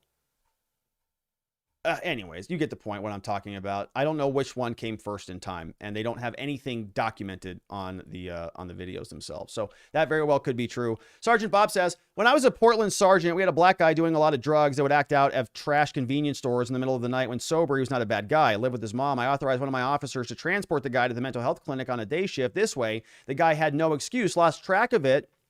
It helped, but we tried. Fortunately, the guy was never armed. By the way, tasers did not work on this guy. Sergeant Bob out in Portland. And yeah, I mean, there's stuff like that happens in all cities, and most of the time they don't get shot 37 times or attempted 37 times with individual police officers. Or if they do, they're dead, right? They actually get shot and killed. Sergeant Bob says, you need to know most larger police departments dispatch has call takers and dispatchers. Call taker gets info and types it into a dispatcher, not always one person doing both. Good to know from Sergeant Bob. Ed J says, wanted to say I'm encouraged by Kari Lake's win. I won't talk about what I think I went on election night to protect you from the YouTube CCP. Thank you for that, Ed. Wouldn't it be nice to see a debate between Kari Lake and Muriel Bowser? Oh, gosh, it'd be a bloodbath. Also, I think we need a list of the top 10 hoity-toity communities in the country and start sending them buses full of migrants. I agree this is sad for the migrants, but this is no better or worse than leaving them homeless in Texas or Arizona. Right. That's what I'm saying. We have a big country. We have a giant country with a lot of opportunity and a lot of diversity. And it's only appropriate, I think, to make sure that people can experience other parts of the world and our beautiful country. Like in D.C. Yes, go check it out. It's a cool town. I've been to D.C. several times. A lot of history there. And they can learn all about it. Yeah, go to the Smithsonian, the National Museum of History and Art, and learn all sorts of culture and see how see Jerry Nadler waddling around, right? There's a lot there. That's all. It's just, they like to redistribute things. We're just redistributing America's cherished immigrants. And they should be very happy to receive them right in Nancy Pelosi's backyard. Midnight Lime says, Butch Cassidy and the Sundance Kid seen here. Just scroll down on the list and then move in for the arrest. You have enough manpower here, especially at the door. Yeah, right. I mean, they had 20 cops there, outside. Ridiculous. Oh, it's Hand of Nod. He says, good evening. TGIF. I've started the 4th Zyhan book. Keyword is unraveling. Keyword, unraveling. Peter Zyhan is an author and a YouTuber. I think he's got a YouTube channel. But he talks about global demographics and economics and really societal shifts that are underway based predominantly on demographics. At least when I was reading him, I have not read all of his books. I think I bought one of them and I skimmed through some of it. But here he's in the 4th book. So I don't know what book he's referencing, but the keyword is unraveling. Hand of Nod says, I reflexively think keeping people out of the criminal justice system is a backwards ideal. Crime and conviction should be the entry chute. I find it more compelling to ask why persons choose crime. There's no such thing as a fake gun. That is a terrible way to communicate on radio. It's also an excellent way to mistake a genuine weapon. I'm commenting at 3 minutes into the camera. This looks like a botched suicide by cop. This after Uvalde, the AG trial, reminding people of Sandy Hook, law enforcement at large must upgrade people, policies, and equipment to raise the probability of good outcome. Stay vigilant. Hand of Nod. Thank you for that, Hand of Nod. Good comment. I agree with that, right? Society is becoming more complex. Things are becoming more divisive. We're talking about more categories of oppressed people and more people demanding action from the government and more.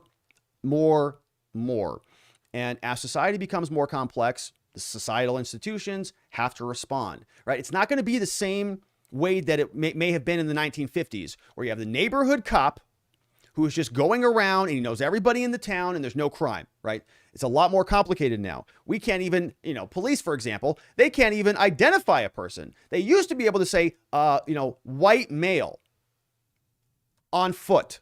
Now we don't know. I mean, now it's could be somebody who identifies as that or not. And, it's a complicated thing. And, you might offend somebody and get sued over it. I don't know. It's complicated. So it does need to be upgraded. Thank you for that, Hand of Nod. Sergeant Bob says, note that Officer Evans on your clip does not have his finger on the trigger afterward.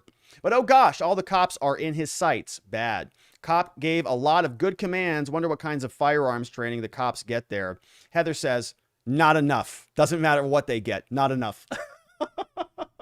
And you're right. You're like, gosh, they're terrible shots. But at the same time, you're like, it's a good thing because he's not dead. So, it's not good. Miss Lucky says, I agree. 15 yards should not miss a lot. It's too funny. These are tough. So unpredictable. Things change so quickly. From Sergeant Bob, who wrote a book on the story and has a whole chapter in here on, that having to make that decision. Heather and 3 girlies and the youngest girlie, shout out to the youngest girlie in the house, says, you could definitely tell Officer Evans' inexperience before and after the shoot. I can definitely see his reaction in some of the shootings that I've been through with security. I can see his reaction in some of the shootings that I've been through. He really needed somebody to come back behind right after that happened. There's nothing like the first time you've been through gunfire. It's just some people crumble, and in this case, he just froze. I wonder how much of the cop's sentiment lately has been messing with his mind. Also, on another note, are some pretty horrible shots by those officers. Yeah, it's just like, yikes.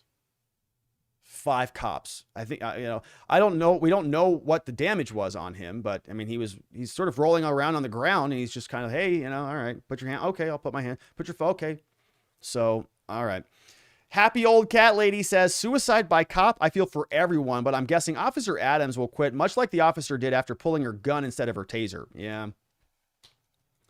Maybe Officer Evans. It was like her first time shooting anyone. It destroyed her emotionally, and they put her in jail. Yes, that was Kim, right? Officer Kim, what was her name?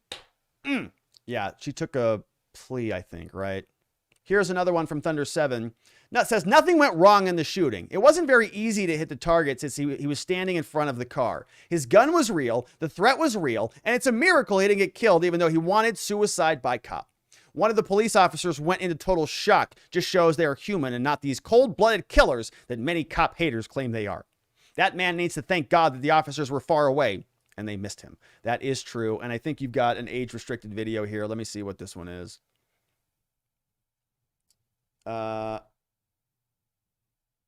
Yeah, police activity. So yeah, there's some other people are assembling this, I think it looks like.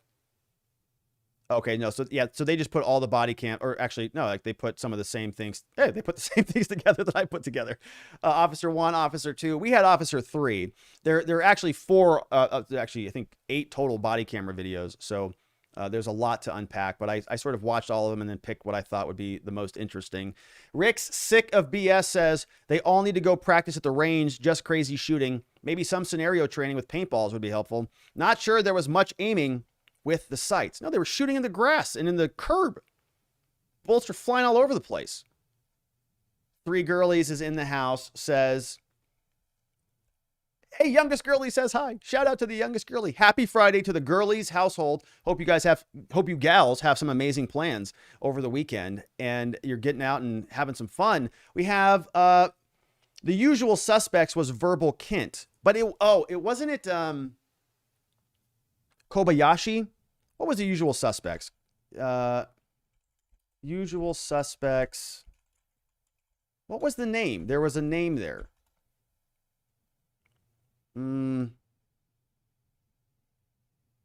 Famous line. Kobayashi, right? Yeah, here it is. Kobayashi. Kobayashi first appears at the hideout of the fight. It's this guy. Kobayashi. That's why I thought that's what Viantikis was talking about. If you haven't seen this movie, by the way, oh my goodness, one of the best movies of all time. Verbal Kint and Kobayashi, and then, yeah, I want to ruin it, but outstanding. And all right, let's go back over to our locals chat, see what else we've got. Wild Child is here, says someone somewhere is going to use this as an excuse to give cops more military-style assault weapons so they can hit a target. Yeah, great. Hopefully not.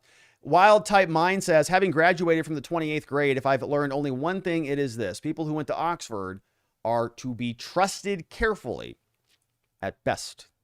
I think that's an astute observation. You don't know what Jake Sullivan is really doing, and he's too smart to even play around with. Rick, sick of BS, says they got to go practice at the range. And Miss Lucky and Sergeant Bob says, sorry I ran off at the mouth. When you have an OIS, I cannot help myself. Oh, no, Sergeant Bob, you're perfectly okay. That's why we want your perspective. It's very valuable. You've been a sergeant. I have not. So we appreciate you being here. Thanks for chiming in and participating. We'll do one final refresh. And then we've got a couple of YouTube comments that came in. STFU FFS is here and said specifically, oh, Viantikis has one more. He says, I'm waiting for a 911 call where the caller says in a panic, I don't want to assume this person's gender. Yeah, it's going to happen. It's going to come up soon. Or better yet, I can't tell. I'm not a biologist. Yeah. 911, that was from, or better yet, I can't tell. I'm not a biologist, right?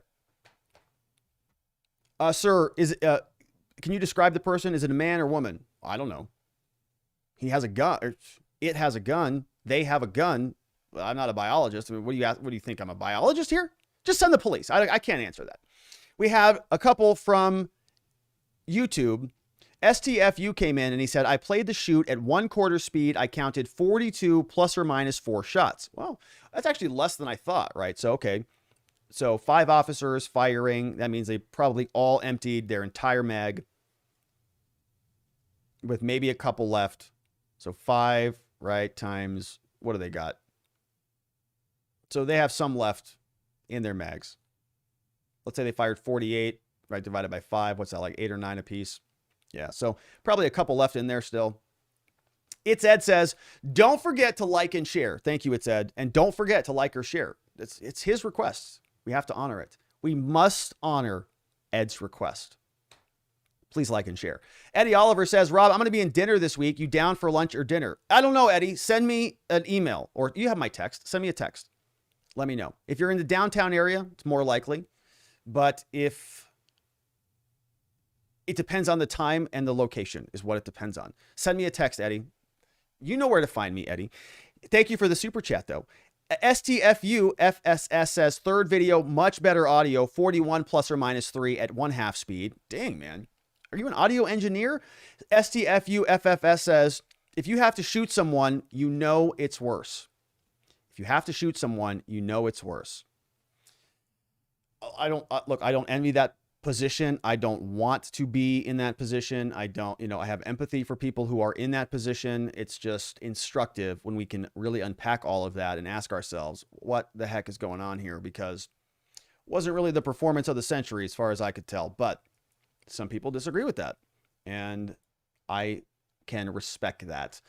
Free Appalachian on Rumble says, depending on the model, as low as 13 rounds per mag or as high as 17 or 18, assuming no extended mags or 5.7 millimeter. Yeah, I mean, I've got Glocks. I had them until that boating accident, but they hold more than 10. So let's say you had, 5 officers with, 13 rounds is low. Yeah. So, right. They have some left in their mags. And I don't know if they're using that, particular brand or not, but Kobayashi Maru was a no-win situation that Kirk defeated. Yeah. He hacked it, right? He hacked the game. And that's how he won. That's from STFU FFS. And it looks like, my friends, that's about it for the day. And so I think we covered a lot of ground on the program. We talked all about old Ron DeSantis firing woke prosecutors. We have our Muriel Bowser, who rejected National Guard on January 6th, now wants it to deal with the migrants, and a very strange, almost comedy routine with an officer-involved shooting.